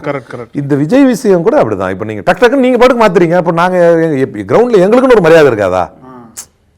நாங்கள் நேற்று வரைக்கும் பேசி நிறைய பேர் நீங்கள் ஏன்னா விஜய் ஆளுங்க வந்து இன்ஸ்டாகிராம் அது ஒரு முக்கியமான செய்தி. நான் இது வரைக்கும் நிறைய பேர் டிஸ்கஸ் பண்ணதில்லை. அதை என்னென்னா முஸ்லீம் கம்யூனிட்டியில் நம்மளை வந்து அகேன்ஸ்ட் பண்ணி யாருமே பேசி நான் பார்த்ததே கிடையாது. ஏன்னா நான் ஒரு மனசார எந்த விஷயம்னாலும் கரெக்டாக அதை வந்து கம்யூனிட்டி வைஸ் என்ன பேசணுமோ அதை நம்ம கரெக்டாக பேசிட்டு வந்துடுவோம். விஜய் சீமானை என்னைக்காவது பேசுகிறப்போ ஒரு சில ரொம்ப சொற்பமான சில முஸ்லீம்கள் வந்து அகேன்ஸ்டாக என்னுடைய இன்ஸ்டாலெலாம் கமெண்ட் போடுவாங்க. அது ரொம்ப இப்போ ரேராக பார்க்க முடியும். என்னைக்கு விஜய் அகேன்ஸ்ட் பண்ண ஆரம்பித்தோமோ அன்னைக்கு கொஞ்சம் அதிகமாகுது. ஒரிஜினல் ஐடி தானே? இல்லை நல்ல பசங்க தான், காலப்போக்கில் தெரிஞ்சிடுவாங்க. இன்னைக்கு அதுக்கு தான் அவர் சிஎம் ஆக்கி வச்சிருக்காங்க. அவங்கள திருத்துறது தான் இவர் சிஎம் ஆக்கி வச்சிருக்காங்க. என்ன கேட்டா சில பேர் அப்படித்தானே. அதாவது காங்கிரஸ் சேர்த்து சொல்றீங்களோ? இப்பதான் நம்ம அதுல இல்லையே, அப்ப நம்மளா புரிஞ்சுக்க வேண்டியது தானே. அது மாதிரி என்ன சொல்ல வந்தோன்னா அதை கொஞ்சம் மனசார நம்ம பேசி உள்வாங்கி அதை பண்ணாதான் முடியும். இப்போ இது மாதிரி டிஸ்டர்பன்ஸு ஏதாவது பண்ணிட்டாங்கன்னா நம்மளுக்கு அது முடியாதுங்கிற மாதிரி தான். அங்கேயுமே சோஷியல் மீடியா உலகம் நம்ம முன்ன பின்ன பேசுறதை எடுத்து வச்சுக்கிறாங்க. அதில் வந்து இன்னொரு கூட நான் உதாரணம் சொல்கிறேன், அதை வரேன் இதில் சொல்லி முடிக்கணும்னா, அதனால நான் வந்து ட்ரோல் ஆகிறத விட இவர்கிட்ட அசிங்கப்பட்டுடலாம் அப்படின்னு தான் நான் கேட்டேன். சார் கேட்கல, it's a difference between consensus and coercion அப்படின்னாரு. தான் கேட்குது எனக்கு அதான் கேட்குது சார் அப்படின்னு. It's a difference between consensus and coercion அப்படின்னாரு. அப்போ வந்து மனம் ஒன்றி எடுக்கக்கூடிய முடிவுக்கும் ஒருத்தரை நிர்பந்தித்து எடுக்கக்கூடிய முடிவுக்குமான வித்தியாசம் தான் இந்த அரசியல் அப்படின்னு சொல்கிறாரு அப்படின்னு. ஒரு இடத்துல வந்து they are trying to rule Tamil Nadu from center அப்படின்னார். அதுக்கப்புறம் திரும்ப நம்மளால we have also ruled Tamil Nadu from சென்டர்னார். அகைன் எனக்கு வியாவுங்கிறது தேவன்னு கேட்டுச்சு, நிறைய மாறி கேட்டுச்சு. மாறி கேட்டா எது ரொம்ப ஓவரா மாறுற மாதிரி தெரியுது. ஒரு இடத்துல மட்டும் அந்த தேவாவுக்கு திரும்ப வியாவை நான் டிரான்ஸ்லேட் வந்து அப்படி தப்பா பண்ணிட்டேன் ஃபர்ஸ்ட். ஆக்சுவலா நாங்களும் தான் டெல்லியில இருந்து ஆண்டு இருக்கிறோம் அப்படின்னு சொல்ல வேண்டியதை அவர்களும் ஆண்டு இருக்கிறார்கள் அப்படின்னு. ஆனால் நாங்கள் யாரையும் வந்து பயமுறுத்தி அவர்களை வந்து அச்சுறுத்தி நாங்கள் ஆண்டதில்லை அப்படின்னு அவர் சொன்ன உடனே, இல்லை அவர்களும் அல்ல நாங்களும் ஆண்டு இருக்கிறோம் அப்படின்னு அந்த ரன்னிங்ல வந்து அதை அப்படியே கரெக்ட் பண்ணேன். அப்படியே கரெக்ட் பண்ணி கொண்டு வந்துட்டேன். ஏன்னா அது மிஸ்டேக் ஆயிடுச்சு. நான் இதில் போய் ஹெலிகாப்டருக்கு நான் தான் ஷோலிங்கர் போனேன். ஆக்சுவலாக அது தலைவர் செல்வபெருந்தகை மேலே துளியளவோட தப்பில்லை பாவம். I should be loyal to him and I should be ஆனஸ்ட்ல என்ன நடந்துச்சுன்னு. நான் I was schedule to go to Sholinghur. இடையில எவன் என்ன மெசேஜ் அனுப்பினா ராகுல் காந்திக்குன்னு தெரியல. எனக்கு மெசேஜ் ஃபோன் கால் வந்து ஊடகத்துறையிலேருந்து பெரிய பெரிய தலைகள்கிட்ட நான் மதிக்கக்கூடிய நபர்கள்ட்ட வந்துட்டு இருக்கு. சூப்பராக பண்ணீங்க, லைவில் பார்த்துட்டு இருந்தோம். ஒரு ஊடகம் மட்டும் கரெக்டாக என்னையும் காட்டினாங்க என்னுடைய மன திருப்திக்கு. எல்லா சில பேர் காட்ட மாட்டாங்க, ஸ்டாலின் சார் கூட போகும்போது காட்டல. இதில் வந்து நம்மளையும் காட்டினாங்க, நம்ம ஒரு ரெக்கார்டாக வச்சுக்கலாம்ல நம்ம நின்றோம் அப்படின்னு. அதே மாதிரி இப்போ வடநாட்டு ஊடகத்திலேருந்து ஒரு ரொம்ப சகோதரர் இப்போ கூட எனக்கு ஒரு மெசேஜ் போட்டிருந்தார். Respect on you have multiplied அப்படின்னு போட்டிருந்தார். நீங்கள் எடுத்த இந்த டெசிஷனில் இந்த வடநாட்டு ஊடகத்தில் உள்ளவர், ஒரு இங்கிலீஷ் மீடியாவில் உள்ளவர். அவர் எனக்கு நான் இந்த ஃப்ரேம் அனுப்பிவிட்டார் கரெக்டாக. ஆக்சுவலாக அவர் அனுப்புனது தான் நான் வந்து ட்விட்டரில் மாற்றி வச்சுருந்தேன். நானும் தலைவர் ராகுல் காந்தி நிற்கிற மாதிரி அவர் அனுப்பின ஃபோட்டோ தான். என்கிட்ட ஃபோட்டோவே இல்லை. என்ன வந்து கரெக்டாக அந்த சாப்பரில் ஏற போகிறோம், ஷோலிங்கர் நம்ம தான் ஏறணும். ஏறுன்னு கூப்பிட்டு வந்துட்டாங்க. அது அதிரடி வேகம் ஏற்றி கூப்பிட்டு வந்து அவர் ஏறிட்டார், பெல்ட் மாட்டிட்டார். நான் ஏறணும் வேணான்ட்டாங்க. கரெக்டாக அந்த டைமில் வேணான்ட்டாங்க. தலைவர் செல்வபெருந்தகை மாட்டிக்கிட்டார். ஆக்சுவலாக அவர் ஷெடியூல் பண்ணது என்னதான், இந்த பிளான்லேயே அவர் இல்லை இறங்கி வந்தே சொன்னார். புகார் என்ன இடையில கேட்டிங்களே என்னாச்சு, இல்லை தலைவர் சரியாக கேட்கல மைக். அதுதான் அவர்கிட்ட சொல்லுங்க. இப்போ ஃப்ளைட் ஏர்போர்ட்டில் கேட்பார், ஹெலிகாப்டரில் கேட்பார் என்னன்னு. என்னாச்சு ஏன் கேட்டாங்க, அவருக்கு சரியாக ரிசீவ் ஆகலையா அப்படின்னு கேட்டால் மைக் ப்ராப்ளம் சொல்லிடுங்க, நம்ம என்னன்னு பார்த்துருவோம். அவர் வேக வேகமாக ஏறிட்டார். இப்போ நான் ஏறும்போது ராகுல் காந்தி என்ன கேட்டார் அந்த கேப்டன் கிட்ட, captain at what time will be reaching அப்படின்னாரு. 21 minutes சார் அப்படின்னாரு. நல்லா ஞாபகம் இருக்கு எனக்கு, பின்னால் தான் நினைக்கிறேன் ஏறார். இப்போ இந்த 21 minutesல அடுத்த ப்ரோக்ராம், ஏன்னா அவர் இறங்கின உடனே டேரக்டா ஸ்டேஜ் தான். ஹெலிபேட் இறங்குறாரு, காரில் ஏறாரு, இறங்கின ஸ்டேஜ் தான். இந்த கேப்ல அவர் இன்னொரு ஆள் எப்படி ஏற்பாடு பண்ணுவார் செல்வபெருந்தகை? ஒன்று. ரெண்டாவது, இப்போ வேற யாரும் வரமாட்டாங்க, நீ பண்றியானா இது ஹெவி வெயிட் ஒர்க். இது கரெக்ட். ஆமா. ஆனா துறையூர் வந்து அவர் தான் பண்றது. பிரியாணி அரிசி சமைச்சு சாப்பிடுவேன் டிரான்ஸ்லேட் பண்ணார் இல்லையா, அவர் துறையூர் யுவ ஸ்கெடியூல், அதுல மாற்று இல்லை. இவர் செல்வபெருந்தகை தலைவர் மாட்டினது வந்து இட்ஸ் அன் ஆக்சிடென்ட். அது வந்து உள்ளுக்குள்ள யாரோ ஒரு குழப்பம் பண்ணி ஒரு டிசிஷனை மாத்துறாங்க. அந்த இடத்துல மாத்தின உடனே நம்மளை டிராப் பண்ணிட்டு போனா 21 நிமிஷம் இவர் பறந்துகிட்டு இருப்பார். ஃபிளைட் மோட்ல யார்கிட்ட பேசுவார், யார் அரேஞ்ச் பண்ணுவார், இறங்கின உடனே யாரை கூப்பிட்டு நீ பண்ணு அப்படின்னு யாரையா விட்டுற முடியுமா? அவரா அந்த பொறுப்பு எடுக்கிறாரு. அவர் அந்த எடுத்த பிறகு ஒரு 2 சந்தர்ப்பங்கள் நீங்க பாத்தீங்கன்னா, யுனைடெட் ஸ்டேட்ஸ் ஆஃப் அமெரிக்கான்னு அமெரிக்கான்னு சொல்ல தெரியாது அவர் மனுஷனுக்கு. ஒருங்கிணைந்து இந்தியாவாக பார்க்கிறார் ஏன் சொல்றாருன்னா கேட்கல, யுனைடெட் மட்டும் தான் கேட்குது அவருக்கு. யுனைடெட் மட்டும் தான் கேட்குது. ஓகே. அலைவ் அப்படி இட்ஸ் அ லை அப்படிங்கிறார் ராகுல் காந்தி. இட்ஸ் அ லை அப்படிங்கிறாரு. அது உயிரோடு இருக்கிறது அப்படிங்கிறாரு. அவருக்கு அதுல அலைவ்னு கேட்குது. அலைவ். ஓகே. இதான் நம்ம நேர்கடியாக நம்ம பார்த்ததுனால தான். ஸோ எப்பவுமே யூஸ்வலாக ட்ரோல் பண்ணுறது, இன்னைக்கு உலகமே ட்ரோல் மாஃபியா ஆகி போச்சு. யாரையும் ட்ரோல் பண்ணுறது ஈஸி. யார் என்ன சந்தர்ப்பத்தில் எப்படி மாட்டினாங்க, எப்படி நடந்துச்சு, அவங்க லைஃபே போயிடும். அது வந்து லைஃபே காலி ஆகிடும். இதில் கொஞ்சம் மிஸ் பண்ணோம்னா அது மாதிரி தானே. ஒரு சிஷ்யனை இழக்கும் பொழுது செல்வபெருந்தகை அதற்காக என்ன போராடினார்? உங்களை தக்க வச்சுக்க அவரே நெருக்கடியில் தானே இருப்பார். எல்லாம் தெரிஞ்ச விஷயம் தானே. அவரே அனௌன்ஸ் பண்றாரு. இல்ல இப்ப அவர் வந்து அல்ல அது வேற இல்ல, அவர் அனௌன்ஸ் பண்ணாரு. அனௌன்ஸ் பண்ணாம இவர் விளையாட்டார்ல, அது ஆச்சரியமா இருக்கு. இல்ல எனக்கு ஆக்சுவலா நீங்க யோசிச்சு பாருங்க, தேர்தல் கூட்டணி ஆவறதுக்கு முன்னாடியே ராஜினாமா கடிதத்தை கொடுத்துட்டாரு அவரு. இல்லையே எனக்கு அதெல்லாம் தெரியும் தகவல் ஹைகமாண்ட் ஷாப் சப்ஜெக்ட்ஸ் அதெல்லாம் அப்படி நான் கேள்விப்படலை. எனக்கு தெரியல இறைவன் மீதானே எனக்கு தெரியல. நான் அந்த அளவுக்கு ஃப்ராங்காக சொல்கிறேன். ஏதோ மறைச்சு சொல்ல அவரை மாற்றணும் அப்படின்லாம் வந்துச்சான். இந்த நேரத்தில் போய் எப்படி மாற்றுறது இருக்கலாம் தெரியல. ஏன்னா அது பெரிய போராட்டங்கள்லாம் அங்கே நடந்துச்சுல மேலே இந்த லிஸ்ட் சம்மந்தமாக தெரியல இருக்கலாம். எனக்கு என்னன்னு தெரியல. ஏன்னா உண்மையிலேயே ஒரு வீட்டில் ஐடி ரேட் நடந்ததா செல்வ பிறந்த அவர் தான் வீடியோவில் இதெல்லாம் எடுத்து காட்டினாரு. ஏன்னா ஐடி தரப்புல இருந்தும் அறிக்கை விட்டு நாங்கள் போவே இல்லை அப்படின்னு சொல்லிட்டு அது ஒரு பெரிய டிபேட் ஆச்சு அந்த டைம்ல. அதெல்லாம் எனக்கு தெரியாதுங்க. நான் தான் அடிக்கடி சொல்லுவேன். நான் நிறைய பேர் கேட்பாங்க, நான் சொல்லுவேன் நீங்கள் என்னமோ நினச்சிட்டு இருக்கிறீங்க, எனக்கு ஒரு மண்ணும் தெரியாது கட்சியில் என்ன நடக்குதுலாம். நான் அவ்வளோ பெரிய எல்லாம் கிடையாது. நான் நீங்கள் டிபேட் கூப்பிட்றாங்கன்னு சொல்லிட்டு நோம்பில் போய் இறங்கி போனேன். நோம்பு திறந்தோடனே ஏறினா செம்ம தூக்கம் வரும். அந்த தூக்கத்தில் கரெக்டாக போய் இறங்கின உடனே உள்ள 6-7 நிமிஷம் லேட். நான் உள்ள நுழைஞ்ச உடனே சோடங்கர் கையெழுத்து போட்டு கூட்டணி கன்ஃபார்ம் ஆனாதான் உள்ள நுழைவன் அலிம்புகாரி அடம் பிடிச்சி உள்ள வந்திருக்காருனார். அப்பதான் டீ கையெழுத்து போட்டாங்களா அப்படின்னு. இதுதான் நம்ம நிலைமை. அவர் நமக்கு எவ்வளவு பில்டப் கொடுக்குறாருன்னா, நான் என்னமோ சோடங்கர்ட்ட டெய்லி போன்ல பேசிட்டு இருக்கிற மாதிரி கூட்டணி கன்ஃபார்ம் ஆயிடுச்சா நான் உள்ள போலாமா தண்டி இல்லைன்னு கேட்டு எனக்கு ஒன்றும் தெரியாது. நான் ஆக்சுவலா தலைவர் செல்ல பிறந்தே ரொம்ப ரேரா தான் பேசுவேன். ரொம்ப ரேரா. நான் டிஸ்டர்ப் பண்ண மாட்டேன். போட்டா ரெஸ்பாண்ட் பண்ணுவார். ஆனா நம்ம பேசணும். இப்போ நீங்க சஸ்பெண்ட் ஆனதுக்கு அப்புறம் அவர் உங்கள்கிட்ட கான்டாக்ட் பண்ணாரா? இல்ல இப்போ நீங்க அந்த முடிவை எடுத்து ராஜினாமா முடிவை எடுத்து அறிவிச்சதுக்கு அப்புறம் கான்டாக்ட் பண்ணாரா? இல்லைங்க எனக்கு புரியுதில்ல. அவரே நெருக்கடியில் தானே இருப்பார். அவர் திமுக கூட்டணிக்கு பண்ணணுன்றத மாதிரி தானே இருந்தார். அது எல்லாருக்கும் தெரிஞ்ச விஷயம் தானே. உள்ளங்கை நெல்லிக்கணி தானே. இப்போ அவரே அந்த ப்ராசஸில் இருப்பார். டிரான்சிஷன் ப்ராசஸில் இருப்பார். தன்னை மாற்றிக்கிட்டு இப்போ அவனுக்கு நம்ப மாட்டானுங்க. இவர் என்னைக்கு இருந்தாலும் நமக்கு வெளியில் வந்தாலும் சில விஷயங்கள் வெளிப்படையாக பேசலாம். ஒன்றும் தப்பு இல்லை. யாரும் ஏன் சொல்லணும்னு கேட்க போகிறது இல்லை. நான் பாருங்க ப்ராமிஸ் பண்ணியே சொல்லிட்டேன். நாங்களும் என்னடா ஒளிச்சு வச்சிருக்காரான்னு பிடிச்சி நெஞ்சு பிடிச்சி கீழ்ச்சி பார்க்க முடியாது.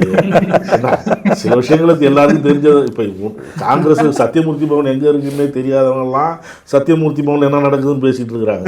சத்தியமூர்த்தி மூர்த்தி பவன்ல இருந்துகிட்டு எனக்கு இந்த விஷயம் தெரியலன்னு சொல்றதெல்லாம் நம்ப முடியுமாங்கிறது எனக்கு சந்தேகமா இருக்கு. கேட்டீங்களா எந்த அடிப்படையில் 28 தொகுதி கேட்டீங்கன்னு நான் பேசல சார். நான் கேட்கல. திமுக கூட்டணியும் கேட்கல. நல்ல கிளாரிட்டி கொடுக்குறேன். சத்தியமூர்த்தி பவனுக்கு மொத்தத்துல நான் ஒரு 20 அடி போயிருப்பேன். மொத்தத்துல நீ சொல்றீங்க சத்தியமூர்த்தி பவன்ல நான் இருக்கிறேன். மொத்தத்துல அதிகபட்சமா ஒரு 20 அடி போயிருப்பேன். அவ்வளவுதான். எனக்கு என்ன சார் வேலை? எனக்கு கட்சிக்குன்னு ஒரு வேலை இருக்குன்னு நான் நினைக்கிறேன். இதை பண்ணா போதும். நான் என்னைய நான் கன்ஸ்ட்ரைன் பண்ணிக்கிறேன். இந்த ஒர்க்கு நம்ம இதை பண்ணுவோம். வேற ஏதாவது கூப்பிட்டாங்கன்னா நம்ம எக்ஸ்ட்ராவா செய்வோம். நான் ரொம்ப முயற்சி எடுத்தது மைனாரிட்டி சேர்மன் எடுப்போம். எடுத்தா அது என்னுடைய அடிப்படை பார்த்தீங்கன்னா போராட்ட அரசியல் பின்புலங்களில் தான் நான் வந்திருக்கேன். நான் அண்ணன் வேல்முருகன் என்றால் இருந்தேன்னா நீங்கள் புரிஞ்சிருக்கணும். அண்ணன் என்ன திலீபன் அரங்கத்தில் என்னை கூப்பிட்டாருன்னு எப்படி கூப்பிடுவாங்கன்னா, ஆற்றல் மிகு செயல் மறவர் அலிம்புகார் தான் கூடுவார். என்கிட்ட அவர் கூப்பிட்ட ஒரு சின்ன ரெக்கார்டு இருக்கு என்கிட்ட. பழைய டிவிக்கேல இருந்திருக்கீங்க. ஆமாம், உண்மையான டிவிக்கே. பழைய டிவிக்கே இல்லை, உண்மையான டிவிக்கே. அதுதான் கேட்கணும்னா உங்களோட பேக்ரவுண்ட் யாருக்குன்னு தெரியாது. அதை பற்றி பேசுவோம். அதுக்கு முன்னாடி இந்த விஷயங்கள் அரசியலை சரி செஞ்சுட்டு போயிட்டோம்னா ஒரு கிளாரிட்டி கிடைக்கும். அதெல்லாம் கிடையாதுங்க, எனக்கு தெரியாதுங்க அதெல்லாம். நான் ஆக்சுவலாக என்ன நடந்துச்சுன்னா, இது வேணா சொல்கிறேன் ஓப்பனா. என்னன்னா விஜய் கூட்டணி வைக்கிறப்ப நான் பாட்டுக்கு என்ன இவெல்லாம் கூட்டணியா எவன் இது மாதிரி பண்றான், நான் பாட்டு பிளாஸ்ட் பண்ணி விட்டேன்.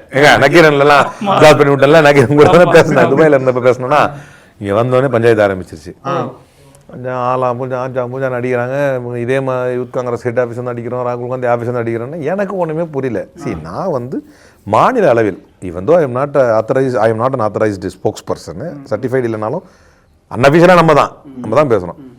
சில நேரங்களில் சில நேரங்களில் ஒரு கரெக்டாக சொன்னால் ஒரு 2 முறைகளில் 2 சந்தர்ப்பங்களில் நான் தலைவராக செல்வ பிறந்தகிட்ட கேட்டு பேசியிருக்கேன். தலைவர் இந்த மாதிரி இருக்குது, இப்படி பேசலாமா அப்படின்னு ஒரு கரெக்டாக 2 சந்தர்ப்பங்களில். அப்போ நான் என்ன பண்ணேன், எதாக இருந்தாலும் நான் சொன்னேன், எனக்கு ஒருத்தவங்க மனு ஜெயின் அப்படின்னு ஒரு ஆள் பேசினாப்ல. What is there regarding Vijay, delete it அப்படின்னா. நம்மளுக்கு மண்டை சூடாயிருச்சு. எப்பவும் போல தான். I am not taking orders from anybody அப்படின்னு. Who the hell are you அப்படின்னு. You are sitting somewhere in Madhya Pradesh and ordering me to remove the contents. Regarding contents, regarding my debates and my interviews, it should be guided and ordered only through my PCC, not by you அப்படின்னு. ஏன்னா நான் ஸ்டேட்டில் பேசிக்கிட்டு இருக்கேன். தலைவர் தானே சொல்லணும் எதாக இருந்தாலும். இப்படி நான் அவனுக்கு எழுதி அனுப்பிச்சிட்டேன் மெசேஜ். அது நல்ல வாய்ப்பாக நான் மெசேஜ் போட்டது. அப்படி எழுதுனது என்னாச்சுன்னா, எனக்கு அங்கே இங்கேன்னு போய் இப்போ எங்களுக்கு யூத் காங்கிரஸ், நான் யூத் காங்கிரஸில் நான் எலெக்டட் ரெப்ரசன்டேட்டிவ், நல்லா நின்று சண்டை போட்டு கஷ்டப்பட்டு இத்தனை ஓட்டுகள் வாங்கி வென்று வந்திருக்கிறோம். அதுக்கு ஒரு இன்சார்ஜ் ஒருத்தவங்க இருப்பாங்க, சகாரிகான்னு சொல்லிட்டு ஒரு லேடி. ஆமாம், அவங்க எனக்கு ஃபோன் பண்ணி, அவங்க தெலுங்கானா நினைக்கிறேன், அவங்க எனக்கு ஃபோன் பண்ணி கொஞ்சம் அவங்களும் அந்த ஒரு அத்தாரிட்டோரியன் டோனில் தான் பேசுவாங்க, கொஞ்சம் லேசாக அப்படின்னாங்க. நான் தெளிவாக சொல்லிட்டேன், நீங்கள் என்னை கண்ட்ரோல் பண்ண நினைக்கிறீங்க, பிகாஸ் நீங்கள் யூத் காங்கிரஸ் இன்சார்ஜ். நான் பேசுகிறதெல்லாம் யூத் காங்கிரஸாக பேசுறது இல்லை, ஸ்போக்ஸ் பர்சனாக பேசுறது. ஒரு ஆள் 2 பதவி வைக்க முடியாது. நாங்கள் உங்களுக்கு தமிழ்நாடு பாலிடிக்ஸ் தெரியாதுன்னு நினைக்கிறேன். ஆக்சுவலாக ஸ்போக்ஸ் பர்சன் நான் சொல்லிட்டேன், நான் ஓப்பனாகவே ஸ்போக்ஸ் பர்சனுங்கிறது எக்ஸ்ட்ரா தானே. நம்ம தமிழ்நாட்டிலலாம் செய்தி தொடர்பாளருங்கிறது கூடுதலாக இருப்பாங்க, அவங்களுக்கு ஒரு பதவி இருக்கும், அவங்க செய்தி தொடர்பாளராகவும் இருப்பாங்க. அப்போ உங்களுக்கு தெரியலன்னு நினைக்கிறேன். லிஸ்ட்டில் இல்லாதவங்களும் இருப்பாங்க, செய்தி தொடர்பாளர் பட்டியலில் இல்லாதவங்களும் இருப்பாங்க. அப்போ நான் சொன்னேன், இது வந்து பிசிசி, அது அவங்களுக்கு கொஞ்சம் கன்ஃபியூஸ் ஆயிடுச்சு போல். உடனே பாவம் யூத் காங்கிரஸ் மாநில தலைவர் இப்போ இதில் நின்றார்ல, சூரியபிரகாஷ், கவுண்டம்பாளையம் நின்றார் நினைக்கிறேன், அவர் தான் கவுண்டம்பாளையம் கேண்டிடேட் யூத் காங்கிரஸ் மாநில தலைவர். அருமையான சகோதரர், என்னோட சின்ன வயசு தான், 28-29 இருக்கும்னு நினைக்கிறேன் அவருக்கு. இப்போ எம்எல்ஏ நின்று துரதிருஷ்டவசமாக தோத்துட்டாப்புல. அவருடைய கெப்பாசிட்டிக்கு நம்மளை ஹேண்டில் பண்ணுறது கஷ்டம் தானே. இப்போ நான் ஒரு கருத்தில் இருப்பேன், அவர் என்ன ஃபோன் பண்ணி எப்படி என்ன பண்ணுறது, அவரை வந்து பகடக்கையாக யூஸ் பண்ண ஆரம்பிச்சிட்டாங்க. அவர் சொல்லி நான் உண்மையிலே கேட்கல, அதை ரிமூவ் பண்ணுங்கன்னா எதுக்கு சூர்யா நீங்கள் சொல்கிறீங்க தலைவா, எனக்கு புரியல, எதுக்கு ரிமூவ் பண்ணணும், நம்ம ஸ்டாண்டு நம்ம at present we are continuing the DMK அலையன்ஸில், நம்ம ஏன் அதை பண்ணணும் அப்படின்னு அவர் சொல்லி பார்த்தாரு, முடியல. அப்புறம் தலைவர் செல்ல பிறந்த லைனில் வந்துட்டார். அவரே ஃபோன் பண்ணி எப்படி ட்விஸ்ட் பண்ணிட்டானுங்கன்னா, நான் அனுப்பினேன்ல ரிகார்டிங் டிபேட்ஸ் எதானாலும் அவர் தான் சொல்லணும்னு, அவரை எப்படி அவரை கார்னர் பண்ணுறானுங்கன்னா, நீங்கள் சொல்லி தான் அலிம்புகாரி விஜய்க்கு எதிராக பேசிக்கிட்டு இருக்கிறான் அப்படின்னு. அதான் சொல்கிறேன், நல்வாய்ப்பான்னு ஏன் அதை சொன்னேன்னா, பேசிக்கிட்டே தலைவர் எப்படி ஸ்கிரீன்ஷாட் பாருங்கன்னு நான் என்ன சொல்லியிருக்கேன் பாருங்க. ரிகார்டிங் டிபேட்ஸ் என்ன நீ கைட் பண்ணுறதா இருந்தால் நீ பண்ண முடியாது. நீ youth Congress social media head, அவன் நேஷனல் ஹெட். நான் யூத் காங்கிரஸ் இன்னொரு கொடுமை, நான் தலைவர் செல்வபந்திட்டே சொன்னேன், நான் ஓப்பன் அவர்கிட்டே சொன்னேன், ஒரு காங்கிரஸ்காரன் நான் பேசுறதை எடுத்து போடுறது கிடையாது. I have got more than 1 lakh followers in Instagram and Facebook and all other social media platforms. இது கட்சிக்காரங்க யாரும் எடுத்து போடுறது இல்லை. ரொம்ப என் மீது பற்று கொண்ட சில பேர் இருக்காங்க, அவங்களே தவிர. மற்றபடி கட்சிக்காரங்க யாரும் ரேண்டமா வந்து இது நல்ல செய்தி கண்டென்ட் இது எடுத்து போடணும் அப்படின்னு யாரும் போடலை. தலைவர்கிட்ட சொன்னேன். அப்புறம் அவன் எப்படி என்ன கண்ட்ரோல் பண்ணுவான் தலைவர், என்ன அவன் எப்படி என்ன கண்ட்ரோல் பண்ணுவான்? ஒன்று. ரெண்டாவது, அப்படி இல்லை பார்ட்டிக்கு தான் பண்ணணும்னா, நான் யூத் காங்கிரஸ்ங்கிற கெப்பாசிட்டியில் பேசல. யூத் காங்கிரஸ் இப்போ வந்து செலக்ட் ஆகி அதுக்கு முன்னால தான் நான் பேசிட்டு இருக்கேன். என்னன்னு நீங்கள் அனுமதி கொடுத்து நான் வந்து கட்சியோடைய செய்தி தொடர்பாளராக பேசிட்டு இருக்கிறேன். இல்லைம்மா நீங்கள் அப்போ அவர் சொன்னது தான் ஓப்பனாக சொல்லணும்னா, இதை கூட நான் இன்டர்வியூ கூட சொல்லலை. அவர் சொன்னதுன்னா என்னம்மா, நீங்கள் விஜய் வந்து என் பார்வைக்கு என்ன படுறார், திமுக என் பார்வைக்கு என்ன படுது அப்படிங்கிறது ஓப்பனாக பேசுங்க அப்படின்ட்டார். நான் அதை வச்சு தான் அதுக்கப்புறம் பேச ஆரம்பிச்சு. இந்த பாலிடிக்ஸ் தான் இது. இந்த ரிமார்க் ஏற்கனவே இந்த யூத் காங்கிரஸில் வந்து இன்னைக்கு விஜய் கட்சிக்கு போகணும்னு எந்த பார்ப்பன லாபி வந்து இதை கொண்டு போய் அதல பாதாள இந்த கட்சியை தள்ளிச்சோ, தடால் புடால்னு இதுவரை சுதந்திர இந்திய வரலாற்றில் காங்கிரஸ் கட்சி இவ்வளோ வேகமாக ஒரு போஸ்ட்போல் அலையன்ஸை பண்ணதில்லை. சீரியஸாக கவனிக்கும் பொழுது காங்கிரஸில் நீங்கள் ஓரங்கட்டப்பட்டதன் பின்னணியில் வந்து நீங்கள் ஆர்எஸ்எஸ் எதிர்ப்பாளர், இப்போ பேசுனா இந்த பிராமின் லாபி, இந்த மாதிரி விஷயங்களை நீங்கள் கையில் எடுத்தது தான் உங்களை காங்கிரஸ்ல இருந்து அப்புறப்படுத்துறதுக்கு ஒரு காரணமாக அமைஞ்சிருக்கோம். ஆனந்த் சீனிவாசன் யாரு? அப்படி நான் போகவே மாட்டேங்க என்றைக்குமே. அதாவது அதுவும் இருக்கு, அதுக்காக அவங்க எல்லாமே நமக்கு அகைன்ஸ்டாக இருப்பாங்க அப்படின்னா I should always thankful to Anand Srinivasan sir. ஓப்பனா சார் இருந்தார், ஓப்பனாக சொன்னால் எனக்கு வாய்ப்பு தரலை. But I have huge respect to him. அவருக்கு என்ன சூழ்நிலையோ தெரியல. நான் போனேன், 2 முறை இருந்தேன். அதே மாதிரி அழகிரி தலைவர் இருந்தார், போனேன், இது கொடுத்தேன், எல்லாம் பேசினேன், அவங்க வாங்கினாங்க. ஏன்னா அந்த ரெக்கக்னேஷன் இருந்தால் நல்லது அப்படின்னு நான் நினச்சேன். வாய்ப்பு தரலை. அழகிரி தலைவர் தராத வாய்ப்பு தான் தலைவர் செல்வபெருந்தகை எனக்கு கொடுத்தாரு. என்ன வாய்ப்புனா என்னை தடுக்கலை, எனக்கு முட்டுக்கட்டை போடலை. கரெக்டாக சொல்லணும்னா எனக்கு முட்டுக்கட்டை போடலை. அதே மாதிரி கோபண்ணா சார் தராத வாய்ப்பு தான் எனக்கு ஆனந்த் சீனிவாசன் சார் கொடுத்தாரு. கோபண்ணா சொல்லணும்னா என்னை தடுக்கிற, எனக்கு முட்டுக்கட்டை போடலை. அவர் ஆனந்த் சீனிவாசன் சார் என்கரேஜ் பண்ணார். நல்லா பண்ணுறா, நீ சூப்பராக பண்ணுறா. இவன் எனக்கு ஃபோன் பண்ணி எப்படி பேசுகிறான் அப்படின்னா, ஏம்மா நீ ஃபோன் வைமா அப்படின்ட்டு நான், நீ பேசுகிறா அப்படின்னாரு. இதெல்லாம் வந்து உங்களுக்கு ரொம்ப இதாக இருக்கும், நம்ம சப்போர்ட்டாக இருக்கிறாரு. இல்லை அவரெல்லாம் வந்து அவராச்சும் பேசினாரா நீங்கள் வெளில வந்ததுக்கப்புறம்? இல்லை அவங்களுக்குமே சங்கடம் தானங்க என்கிட்ட பேசுறது. இன்னொன்று வந்து பேசலைன்னா இல்லை ரொம்ப காலத்தில் துணை நிற்கணும் அல்லது துணை நிற்க முடியலன்னா கூட ஆறுதலாக இருக்கு. இல்லை பண்ணாலும் நான் எடுத்துக்க மாட்டேன். ஓ, ஏன்னா எனக்கு ஒரு பலகீனம் இருக்குது. அது என்னன்னா, இப்போ நீங்கள் அன்பா சாஃப்டா இது முறை போனவாடி நடந்துச்சு, அதை பாதியில் விட்டேன். அந்த இதை விஜய் எடுத்து பேசக்கூடாதுன்னு சொன்னாங்க இல்லையா, அப்போ நான் எடுத்துட்டேன் ஆக்சுவலாக ட்வீட்லாம். இவங்கெல்லாம் என்கிட்ட மோதி பார்த்தாங்க, எடுக்க முடியல. ரூபேஷ் பதோரியான்னு சொல்லிட்டு நேஷனல் ஹெட் இருக்கார், legal cell IYC, Indian youth காங்கிரஸினுடைய லீகல் செல்லுடைய நேஷனல் ஹெட். நான் அப்போ நேஷனல் கோஆர்டினேட்டராக இருந்தேன். இந்த யூத் இது வரதுக்கு முன்னால், தேர்வு செய்யப்படுறதுக்கு முன்னால் அப்பாயிண்டட் இதாக இருந்தேன், பொறுப்பில் இருந்தேன். IYC-னுடைய லீகல் செல்லினுடைய நேஷனல் கோஆர்டினேட்டராக இருந்தேன். அப்போ அவர் என்ன ரூபேஷ் பதோரியா ஃபோன் அடிச்சு, Aleem my brother, you are my brother, delete those posts and call me. அப்படியே திருன்னு யோசிக்கிறேன், அதுவா இதுவானா நம்ம தூக்கி கம்ப சுத்திடலாம். You are my brother, I know how good you are a good soul, nice person, loves the party more, for party sake and this brother sake remove that post. பண்ணுறது எனக்கு வேறு எதுவும் ஆர்குமெண்டெல்லாம் வாயில் வரல. ஓகே சார் அப்படின்னு வச்சுட்டு remove பண்ணிட்டு அவருக்கு அனுப்பிச்சி விட்டேன். இதை மாதிரி நம்மளை பண்ணிட வேணான்னு நிறைய பேர், தலைவர் செல்வ பெருந்தகை ஃபோன் பண்ணலாங்க, எனக்கு வருத்தம் இல்லை. அன்பு கொண்ட நிறைய பேர் ஃபோன் பண்ணாங்க, நான் யார் ஃபோன் எடுக்கல. ஏன்னா அதே மாதிரி இப்போ ரீசெண்டாக ஒரு ட்வீட் போட்டிங்கல்ல, சந்தர்ப்பவாதம் அப்படின்னு சொல்லிட்டு, அதற்கு இந்த மாதிரியான ஃபோன் கால்ஸ்லாம் வந்துச்சா? அதில் பண்ணாங்க. இப்போ கரெக்டாக சொல்லணும்னா இதயத்துல்லா சார் பண்ணாங்க, நான் ரொம்ப நேசிக்கிற லாரன்ஸ் சார் பண்ணார் கன்னியாகுமரியில். அவர் அதான் செய்வார், பிரதர் நோ நான் ஒத்துக்க முடியாது, இது எடுங்க நான் வரேன் பண்ணல அப்படி இப்படின்னு வர்றேன். அதனால அது நம்ம நம்மளால சமாளிக்க முடியாது, அதை ரொம்ப கஷ்டமா போயிடும், சென்டிமெண்டா நம்ம தாக்கிடுவாங்க அப்படின்னு சொல்லிட்டு. தேர்தல் சமயத்துல நாங்க வெளியில இருந்து பார்த்துருக்கோம். ஆனா நீங்க காங்கிரஸ் கட்சிக்குள்ள இருந்திருக்கீங்க, காங்கிரஸ் திமுக அலையன்ஸோட தான் தேர்தல் சந்திக்கிற மாதிரி இருந்தது. எந்த இடத்துல காங்கிரஸ் கட்சியில உள்ள முடிவு பண்ணாங்க நமக்கு விஜய் பக்கம் போயிடலாம் அப்படின்றது தெரியல எனக்கு. தகவல் இல்ல இது நடந்தது எனக்கு தெரியும், நான் சொல்றேன்ல இந்த மாதிரி திடீர்னு ஒரு குழப்பம் வருது. ஆமா, நீங்க விஜய் எடுத்து பேசாதீங்க, விஜய் கூட அலையன்ஸ் போற மாதிரி இருக்கு அப்படின்னு பேசுறாங்க. அப்போ இந்த பிரச்சனை இப்போ நான் அப்ப பதிலுக்கு நாம எவ்வளவு அப்பாவே இருந்திருக்கோம் பாருங்க, அதான் உண்மை. இந்த மாதிரி இவனுங்க ஏதோ ஒரு லாபி பண்றானுங்க. எப்படி என்ன சொல்றாங்கன்னா, ராகுல் காந்தி ஆபீஸ்ல இருந்து பேசுறோம் இதுதான் சொல்றானுங்க என்கிட்ட. இப்ப சகரிகா பேசினாலும் மத்த யாராவது பேசினாலும் உங்களுக்கு ராகுல் காந்தி ஆபீஸ் உங்களுக்கு நாங்க சொல்றோம், எங்களுக்கு அப்படியே போகணும்னு நினைச்சா கூட காங்கிரஸ் கட்சி திமுக வேண்டாம், விஜய் கிட்ட போயிடலாம், டிவிகே பக்கம் போயிடலாம்னாலும் யார் தடுக்கிறது? இதை ராகுல் காந்தி ஆஃபீஸ்ல இருந்து பேசுறாங்க, இங்க இருந்தும் பல பேர் பேசுறாங்க, நீங்க மத்திய பிரதேசல இருந்து பேசுறாங்க. இங்க என்னை பொறுத்தவரை தலைவர் செல்வ பெருந்து ரொம்ப உறுதியா இருந்துட்டார். அவர் பிசிசி அவர் ரொம்ப உறுதியா இருந்துட்டார். நீங்க தான் இப்போ ஓப்பனா பேசணும் சொன்னால தான் இதுவும் சொல்றேன் நான். இல்லைண்ணா என் பாலிசி அதை எடுத்துட்டு வந்துட்டோம், நம்ம அதை போட்டு எதுக்கு பேசிக்கணும்னு. இருந்தாலும் இது இன்னைக்கு அரசியல் களத்தில் இது தேவைப்படலாம்.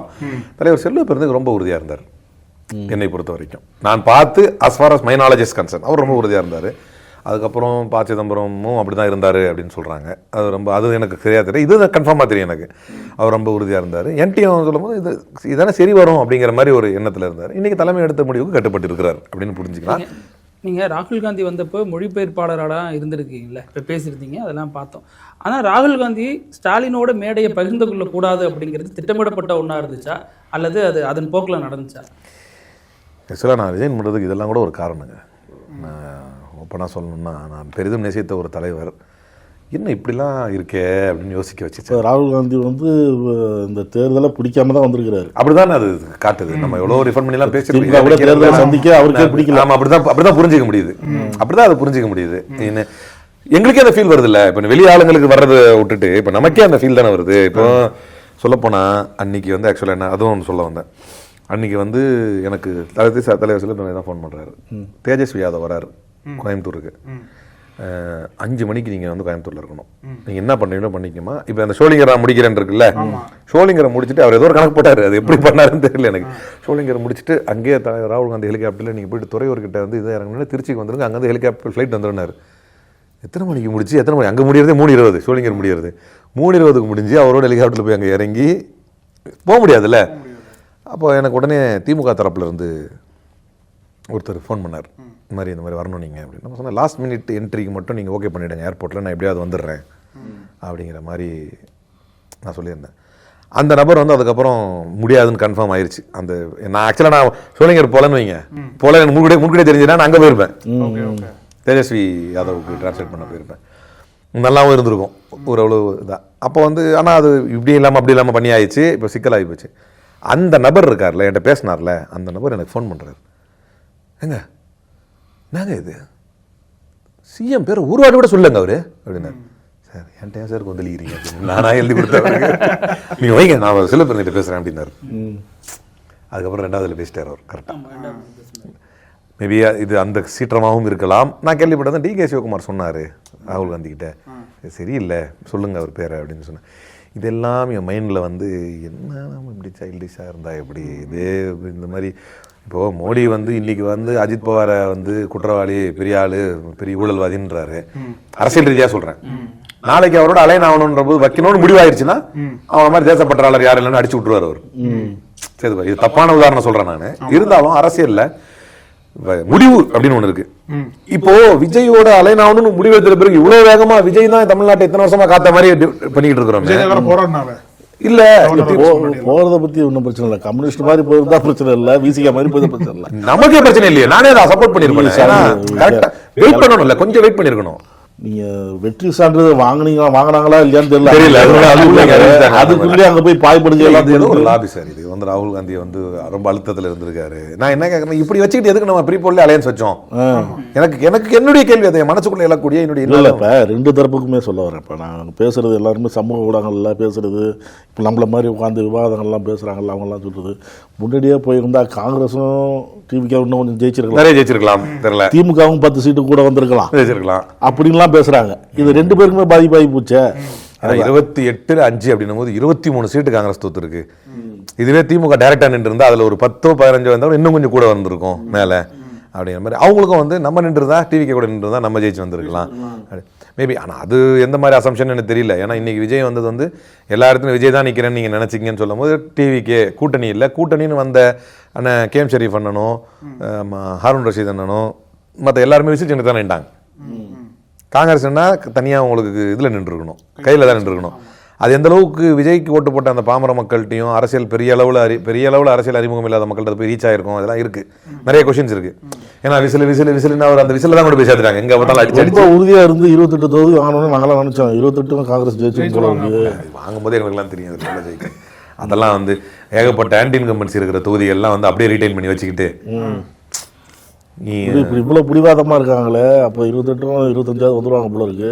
அது வராதுன்னு நமக்கு ஆரம்பத்திலே தெரியும். இது வந்து வராதுன்னு தெரியுமா, இல்லை 5 தான் வரும் தெரியுமா, இல்லை 10 தான் வரும் தெரியுமா? நான் உண்மையிலே என்கிட்ட கேட்குறவங்களுக்கு ஒரு 11-12 வரும் அப்படின்னு. எதுதான் நம்ம நினைக்கிற மாதிரி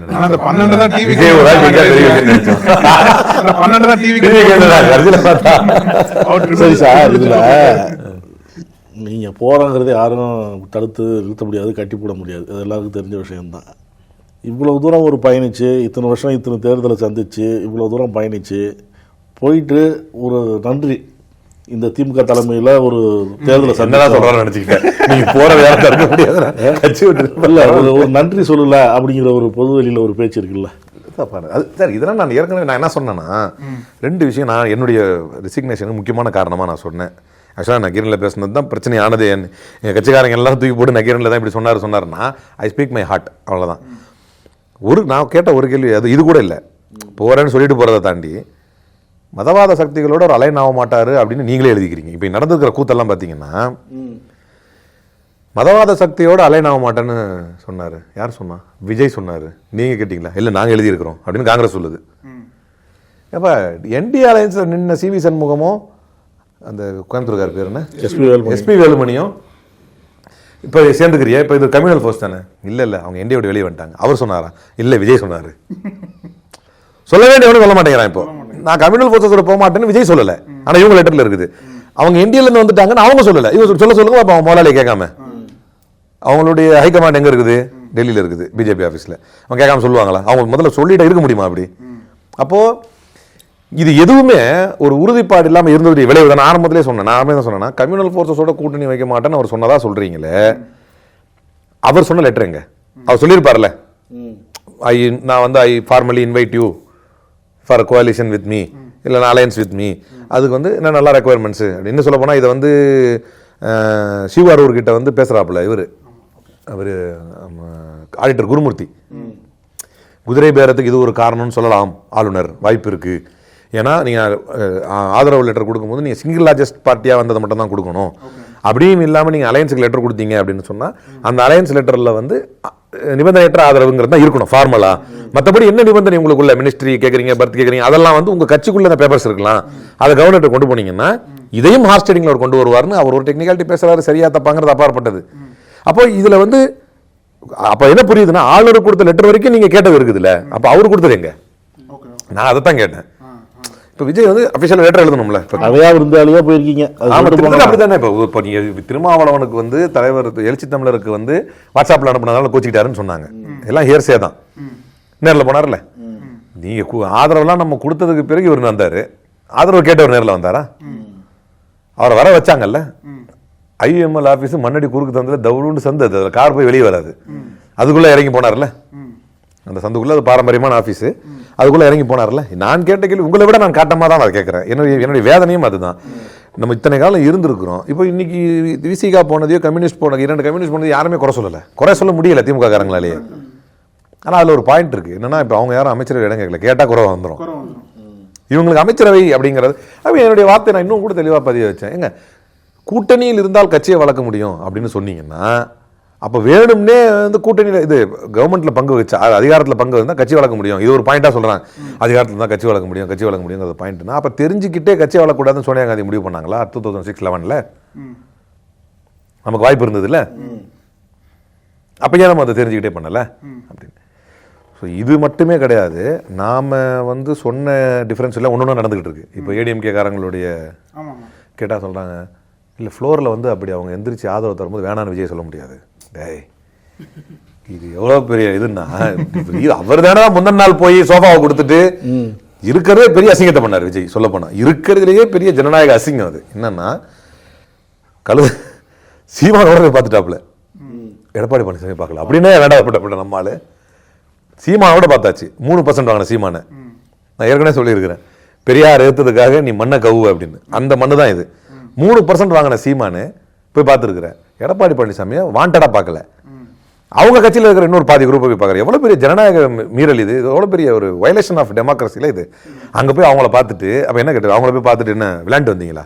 அதோட தானே கேட்டீங்க. அப்போ தெரிந்து கொண்டே என்டிஏல இருந்து அஃபிஷியலாக எக்ஸிட் ஆகாத ஒரு ஃபேக்ஷன் கிட்ட போய் ஒரு கட்சியை உடைச்சி, அதுவும் ஒரு கிராண்ட் ஓல்டு பார்ட்டி, அது அந்த கட்சியை உடைச்சி ஒரு முன்னாள் சிஎம் தனியாகவும் முன்னாள் அமைச்சர்களை தனியாகவும் உடைச்சி இவர் எடுத்து வந்திருக்கிறாரு. கண்ணுக்கு நேரம் நீங்கள் சொன்னீங்க கம்யூனல் ஃபோர்ஸஸோட சேர மாட்டாருன்னு எழுதி கொடுத்தாருன்னு. எங்கே நிற்கிது அது? இதில் பியூட்டி என்னென்னா, இதில் இருக்கிறது பெரிய ஹைலைட்டான பியூட்டி என்னென்னா, இருக்கிறது எல்லா அநியாயமும் டிவிக்கும் விஜயம் பண்ணிகிட்டு இருக்கிறாங்க. இப்போ தீய சக்தி திமுகவோடு சேர்ந்து கூட்டணியில் பெற்ற வாக்குகளில் ஜெயித்த கூட்டணி தான். காங்கிரஸ் ஓட்டு திமுக இருக்குது, திமுகவோட காங்கிரஸ் இருக்கு. இந்த டக்குன்னு வேற பார்த்த மாற்றிடக்கூடாதுல்ல விவாதத்தில். அப்போ வந்து ஓகே ஒத்துக்கலாம், 2 பேரும் கட்சியும் இருக்கு. அதில் நின்று ஜெயிச்ச காங்கிரஸ் ஓட்டை திமுக இருந்து பிரித்து எடுக்கிறாப்புல. அதுல இருந்து வந்து அந்த ஜெயிக்கிறதுக்கு வேணும்னா இன்னைக்கு நக்கலா வந்து குளத்தூரே சாட்சி அப்படின்னு திமிரா பேச தெரியுது. அந்த குளத்தூர்ல தோற்றவர் வந்து நீங்க போங்க கூட்டணிக்கு அப்படின்னு சொன்னா நீங்க ஆட்சி நின்று இருக்காது. பாயிண்ட்டுக்கு வருவோம். இப்போ இந்த மாதிரி அந்த திமுக கிட்ட ஜெயிச்ச ஆளுங்கள் எல்லாத்தையும் கூப்பிட்டுக்கிறாரு, வாங்க வாங்க வாங்கன்னு. இதுவே அறத்துக்கு எதிரானது. முதல்ல இது அறம் கிடையாது. முதல்ல நீங்க நியாயமா தீய சக்தி திமுக எதிர்க்கிறது இன்னொரு பார்ட்டி வந்து ஏடிஎம்கே. நீங்க போய் என்டிஏல இருந்து வெளியே வாங்க, நம்ம சேர்ந்து ஆட்சி அமைச்சு திமுக உட்கார வைப்போம் கூப்பிடலன்னு கேட்டிருக்கலாமே. ஆனால் உங்கள் நோக்கம் அதுவாக அல்லாமல் திமுகவுக்கு கூட்டணி தான் பலம் என்று பல ஆண்டுகளாக பேசப்பட்டு வருது. அந்த கூட்டணியை உடைப்பதற்கு இது வாய்ப்பாக அமையும் உங்களுக்கு சொல்லிக் கொடுத்தது யார்? அப்ப விஜய்க்கு அதுல ஃபர்ஸ்ட் பெரிய கூட்டணி வந்து சொல்லவே தேவையில்லை, காங்கிரஸ். திருமாவளவன் அவர்கள் கூட அதை ஜஸ்டிஃபை பண்ணி ஒரு இதில் பேசுகிறப்ப, ஒரு நிகழ்ச்சியில் பேசுகிறப்ப சொல்லுவார், அது ஒரு கிராண்ட் ஓல்ட் பார்ட்டிங்க, தேசத்தை ஆண்ட கட்சிங்க, அது 28 கொடுத்து தப்பு சொல்ல முடியாதுங்க. அப்போ ஒரு பெரிய கட்சி, பர்ஃபார்மிங்கோ நான் பர்ஃபார்மிங்கோ அது அப்பாற்பட்டது, ஒரு பெரிய கட்சிங்கிற பேர் இருக்கு, அதை உடச்சு எடுக்கிறீங்க. அப்போ someone from behind the screen trying to project Vijay as the secular face of Tamil Nadu, not DMK. BJP இருக்குமா? வேற யாரு? சம்மன்னா அவங்க ஒரு ஆள் தானே இருக்கிறாங்க அதை செய்யறதுக்கு. அப்போ இதை என்ன சம்மன்னு விட்டுறேன், நான் கொஞ்சம் மூடலா சொல்லி விட்டுறேன் அப்படின்னா உடனே அவதூறு பரப்பிலார் தப்பா சொல்லிட்டாரு. இந்த கால்குலேஷன்லாம் எதை காட்டுது? நீங்க உங்களை யார் தடுத்தது? இன்னைக்கு போய் சிவி சண்முகத்தோட குரூப் உடச்சு கொண்டு வர நீங்க இதை முதல்ல செஞ்சிருக்கலாம். அவன் வந்து கூட்டா வரப்போறாங்க, நம்ம ஆட்சி அமைக்கலாங்க, உங்களை அமைச்சர் தரப்போறாங்கன்னா ஒன்றும் இல்லை, ஒரு ஃபார்முலா ஒரு அனௌன்ஸ்மெண்ட் பண்ணி கொடுங்க, நாங்கள் இந்தியாவில் இல்லை அப்படின்னு சொல்லிட்டு வந்துருங்க, நம்மளா சேர்த்துக்கோ. இப்போ நடக்கிறது எல்லாமே சஸ்பீஷியஸாக இருக்கு. இது ஒரு பக்கம் இருக்கட்டும், திடீர்னு என்ன பதறாங்கன்னா திமுக எப்படி கூட்டணி வைக்கலாம், இது அறத்துக்கு எதிரானது, இது அறத்துக்கு ஏன் தப்பு? நான் என்ன தப்புன்னு கேட்கறேன். திமுக கூட்டணி வச்சா என்ன தப்புன்னு கேட்கறேன். நான் இப்போ எந்த பார்ட்டிலையும் இல்லை, நான் ஒரு லேமன் கொஸ்டினாக கேட்கறேன். திமுக கூட்டணி வச்சா என்ன தப்பு? அவங்க என்ன சொல்றாங்கன்னா திமுக எதிர்த்து தான் திமுக ஒழியணும்னு சொல்லி தான் அதிமுக ஆரம்பிச்சது. திமுக அழிக்கணும் நீங்களே தேர்தலில் சந்திச்சிங்க தீய சக்தி திமுகன்னு. அவங்களோட கூட்டணியில் இருந்த கட்சியில இருந்து ஆதரவு வாங்கிக்கிறீங்க, அவங்க கூட்டணியில் இருந்து ஆதரவு இருந்து ஐஎம்எல் ஆதரவு வாங்கிக்கிறீங்க, அவங்க வெளியே இருந்து ஆதரவு கொடுத்தா பரவாயில்லன்னு வாங்கிக்கிறீங்க, அவங்க எப்போனா வச்சுட்டு போனா ஆட்சி கவுந்தரும் தெரிஞ்சு வாங்கிக்கிறீங்க. சார் அப்படி பார்த்தா let us go behind history. Biju Patnaik வந்து சென்ட்ரல் மினிஸ்டராக இருக்கிறப்ப திமுகவையும் அதிமுகவையும் சேர்க்கணும்னு முயற்சி எடுத்தார். அண்ணா கைப்போட்ட கொடியோட கட்சி இருக்கும், திமுக என்ற பெயர்லேயே இயங்கும், கட்சிக்கு தலைவராக கலைஞர் இருப்பார், ஆட்சிக்கு தலைவர் அதாவது சிஎம்மா வந்து எம்ஜிஆர் இருப்பார், எல்லாம் முடிவாச்சு. தப்பு என்ன இருக்குது? ஒரு கட்சியிலேருந்து பிரிஞ்ச இன்னொரு கட்சி இணையறதுல என்ன தப்பு இருக்குது சார்? அஜித் பவார் குடும்பம் அடிச்சுக்குது, சரத்பவார் குடும்பம் அடிச்சுக்குது, திரும்ப அவர் இறந்தா எல்லாம் ஒன்றா வைக்கிறாங்க, திரும்ப நாங்கள் வேறங்கிறாங்க, திரும்ப ஒன்றா வைக்கிறாங்க. ஒரு கட்சி ரெண்டா பிரிவு அது இங்க இருந்தாலும் சார் பிரிஞ்சது, அது போய் சேர்றது தப்புங்கிறீங்க. ஐடியாலஜிக்கல ஏதாவது டிஃபரன்ஸ் இருக்கா? திமுக லீடர்ஸ் ஏதாவது டிஃபரன்ஸ் இருக்கா? அவங்க ஏற்றுக்கொண்ட கொள்கை தலைவர்கள் ஏதாவது டிஃபரன்ஸ் இருக்கா? இல்லை. அவங்க வச்ச அலையன்ஸ்ல தான் டிஃபரன்ஸ் இருக்கு. அவங்க அந்த ஒன்று திருத்திக்கிட்டாங்கன்னா நாங்கள் அந்த அலையன்ஸ்ல இல்லை அப்படின்னா, போன தேர்தலில் நாங்கள் பாஜக அலையன்ஸ்ல இல்லைன்னு அதிமுக சொன்ன உடனே எஸ்பிஐ கூட்டணி வச்சுது. ஆக இருக்கிறதுலே உறுதியாக இருக்கக்கூடிய ஒரு கட்சி, பாசிச சக்திகளோடு எந்த சமரசமும் இல்லை என்று சொல்வதில் உறுதியாக இருக்கிறது மட்டுமல்லாமல் அதற்கு எதிராக பல வழக்குகளையும் நெருக்கடிகளையும் சந்திச்ச ஒரு கட்சி. அது வந்து நீங்க கூட்டணி இல்லைன்ட்டா முடிஞ்சு போச்சு, அவ்வளவுதான். நாங்க இன்னொன்னு சொன்னா இனிமே வைக்கவும் மாட்டோம் அப்படின்னு எடப்பாடி சொன்னார். ஆனா நீங்க சொன்னா அந்த 2 துருவங்கள் இருக்குல்ல, அதிமுக திமுகவும் ஒன்னா சேர்ந்தது அப்படின்னா ஸ்டேபிலிட்டி இருக்காது, மக்கள் ஏத்துக்க மாட்டாங்க, உள்ளுக்குள்ளேயே ஒரு ஆதரவுங்களை உங்களுக்கு இருக்காது. ஏன்னா மக்களை ஏமாத்தி தானே வர்றாங்க. இத்தனை ஆண்டுகளா வந்து நீங்க எதிரின் கட்டமைச்சு மக்கள்கிட்ட ஓட்டு வாங்கி 2 பேரும் கட்சிகளும் மாறி மாறி ஆட்சிக்கு வந்து அப்புறம் இவங்க 2 பேருமே சேர்ந்து வந்தாங்க அப்படின்னா மக்களால ஏத்துக்க முடியாது. அப்ப விஜய் சொல்ற மாதிரி தானே இருக்கு, ரகசிய கூட்டணியில் இருக்காங்க அப்படின்ட்டு. விஜய் வரக்கூடாது சார் நம்மளுக்கு. மக்கள் தீர்ப்பு விஜய் வரணும்னு தானே உங்களுக்கு இல்ல நம்பர்ஸ் படி பாத்தீங்கன்னா அவங்களுக்கு தான் அதிகமா யாருமே வரக்கூடாது, 3 பேருக்கும் பெரும்பான்மை தர மாட்டோம், கூட்டணி ஆட்சி அமையட்டும் மக்கள் தீர்ப்பு. ஏடிஎம்கேல இருந்து ஒரு பகுதியை உடைச்சு விஜய் வந்து கூட்டணி வைக்கிறதுக்கு அவருக்கு தார்மீக உரிமை இருக்குது அப்படின்னா, அதே ஏடிஎம்கே திமுக வைக்கிறதுக்கும் உரிமை இருக்குல்ல. நான் ஜஸ்ட் ஒரு ஆர்குமெண்ட்காக கேட்கல, உரிமை இருக்குன்னா. ஆனா அது மாரலா அது ஒரு பக்கம் போட்டோம். இப்ப ஏடிஎம்கே வந்து திடீர்னு டிவிகே கூட கூட்டணி வைக்கணும் அப்படின்னு ஒரு பேச்சு ஆரம்பிச்சதுக்கு அப்புறம் காங்கிரஸ் இருக்கடா தெரியாம போச்சு. இப்படி ஒரு 4 நாள் எங்க இருக்கிறாங்கன்னு தெரியாம போச்சு. இதைத்தானே நான் வான் பண்ணேன். கேட்டா இப்ப மினிஸ்ட்ரி தர போறாங்க போய் ராகுல் காந்தி கூட பேசியிருக்காங்க. அவங்க வந்து 2 இடம் கன்ஃபார்முங்கிற மாதிரி ஒரு தகவல் வெளியாயிருக்கு. நடுவில் காங்கிரஸுங்கிற பேச்சே காணும். அப்போ அதிமுகவே சொல்லியிருக்குமா, காங்கிரஸ் கம்யூனிஸ்ட் விசிக்கு எல்லாத்தையும் தள்ளி விட்டுருங்க, நீங்க அப்படி பாக்குறீங்க, மொத்தமாக நாங்கள் வந்துடுறோம் அப்படின்னு பேசியிருப்பாங்க. பார்க்க கூடாது. காங்கிரஸ் எந்த மாநிலத்திலும் கூட்டாட்சியில் இருப்பதை பிஜேபி ஏற்காது. காங்கிரஸ் முக்து பாரத் அதான் அவங்களுடைய கொள்கை. காங்கிரஸ் முக்து பாரத்னா பாரத்குள்ள தானே மாநிலங்களும் வருது, நாட் ஓன்லி சென்டர், ஸ்டேட்லையும். இப்போ என் பிரச்சனை என்னன்னா, திமுக போய் பிஜேபி ஒரு டீல் பேசிச்சுன்னா, for the sake of BJP's deal காங்கிரஸை கை கழுவாது திமுக. அது 20 வருஷமா கிட்டத்தட்ட பார்த்துட்டோம். அன்னைக்கு ஒரு ட்வீட் கூட பிஜேபிக்கார ஒருத்தர் போட்டிருந்தார், 22 வருஷமா இந்த அப்போ progressive alliance, secular progressive alliance எப்படி வந்துச்சு அப்படிங்கிற ஒரு வரலாறு வந்து ஒரு பிஜேபிக்கார போட்டிருந்தார். கஷ்டமா இருந்தது. இவங்கெல்லாம் பேசுறாரு இல்ல, அது வந்து அது வந்து வஞ்ச புகழ்ச்சி, அதை நம்ம ஏத்துக்க தேவையில்லை, அதை நம்ம ஏத்துக்க தேவையில்லை. அதே மாதிரி தான் எழுதியிருந்தாங்க. ஆனா அதுல இருக்கிற ஃபேக்ட்ஸ் உண்மை. நான் என்ன சொல்ல வரேன்னா, இதை திரும்ப அதான் சொல்றேன், நம்ம நம்பகமான பார்ட்னர் டிஎம்கே. கட்சி வளர்க்கணும், கட்சியோட வளர்க்க முடியாதுங்க. கூட்டணி இருந்து கட்சி வளர்க்கணும்னா இந்தியாவின் நம்பர் 1 தலைவர் வந்து ஜி கே வாசன்.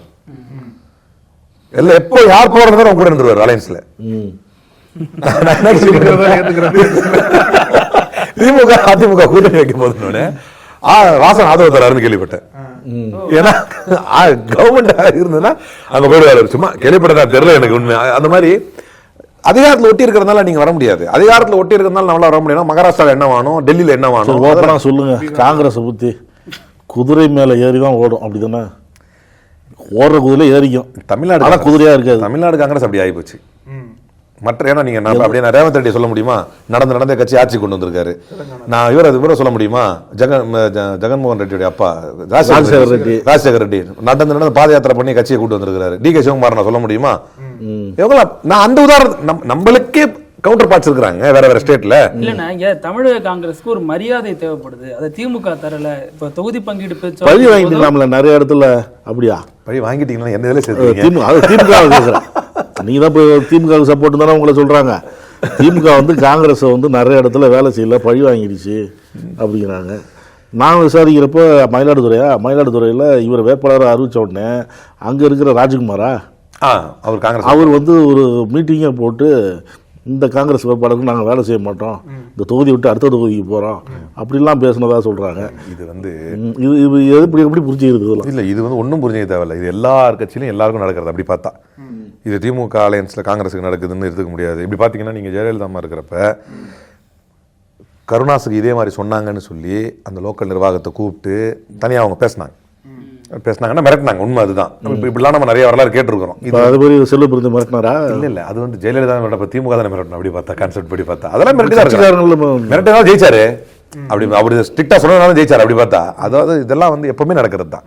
எப்பவுமே நடக்கும். இந்த சின்ன சின்ன சலசலப்புகள் நடக்கும். எண்ட் ஆஃப் த டே இதெல்லாம் நீங்கள் வந்து காரணமாக சொல்ல முடியாது. நேற்று கூட காங்கிரஸில் இருந்து வேட்பாளராக அறிவிக்கப்பட்டு தோற்ற 23 பேரில் ஒரு நபர் என்கிட்ட பேசினாங்க. ரொம்ப நேரம் பேசினாங்க, 1 மணி நேரம். நான் எல்லாரும் சொன்னது அதுதான். உங்களை பார்க்குறேன், நானும் வரப்போ இப்படிலாம் சொன்னால் நான் சொல்கிறது எனக்கு சரின்னு பட்டுச்சு, நான் வந்துட்டேன். உங்களை ஃபாலோ பண்ணின்ற மாதிரி போடாதீங்க, அது தப்பாக போயிடும். உங்களுக்காக பட்டுச்சுன்னா நீங்கள் பண்ணிக்கங்க. அது நான் என்னமோ கேங் சேர்த்த மாதிரி ஆகிடும். அது நாளைக்கு ஒரு ஹிஸ்ட்ரி எழுதும் போது நல்லா இருக்காது. நம்ம அதை யோசிக்கிறோம். அந்த மாதிரி இப்போ என்ன பாயிண்ட்னா, இது எல்லா இடத்துலையும் இருக்கும். அவங்க வேலை பார்க்கறதுனால நாங்கள் தோற்றோம், இதை விட ஒரு லேம் ரீசன் எதுவுமே சொல்ல முடியாது. அது உங்களுடைய ஆளுமையை பொறுத்தது, நீங்கள் எப்படி நின்று ஜெயிக்கிறீங்க அப்படிங்கிறத பொறுத்தது தான் அது. நக்கீரன் டிவிக்கு சப்ஸ்கிரைப் செய்யுங்கள். உங்கள் ஆதரவே எங்கள் பலம். ஆசிரியர்களுக்கு நண்பனாகவும் மாணவர்களுக்கு ஆசானாகவும் திகழும் தேர்வு வழிகாட்டி.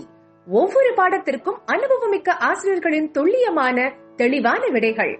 CNC இருக்கு, தேர்வு பயம் எதற்கு? இது தீரன் பப்ளிஷிங் ஹவுஸ் விற்பனை வெளியீடு.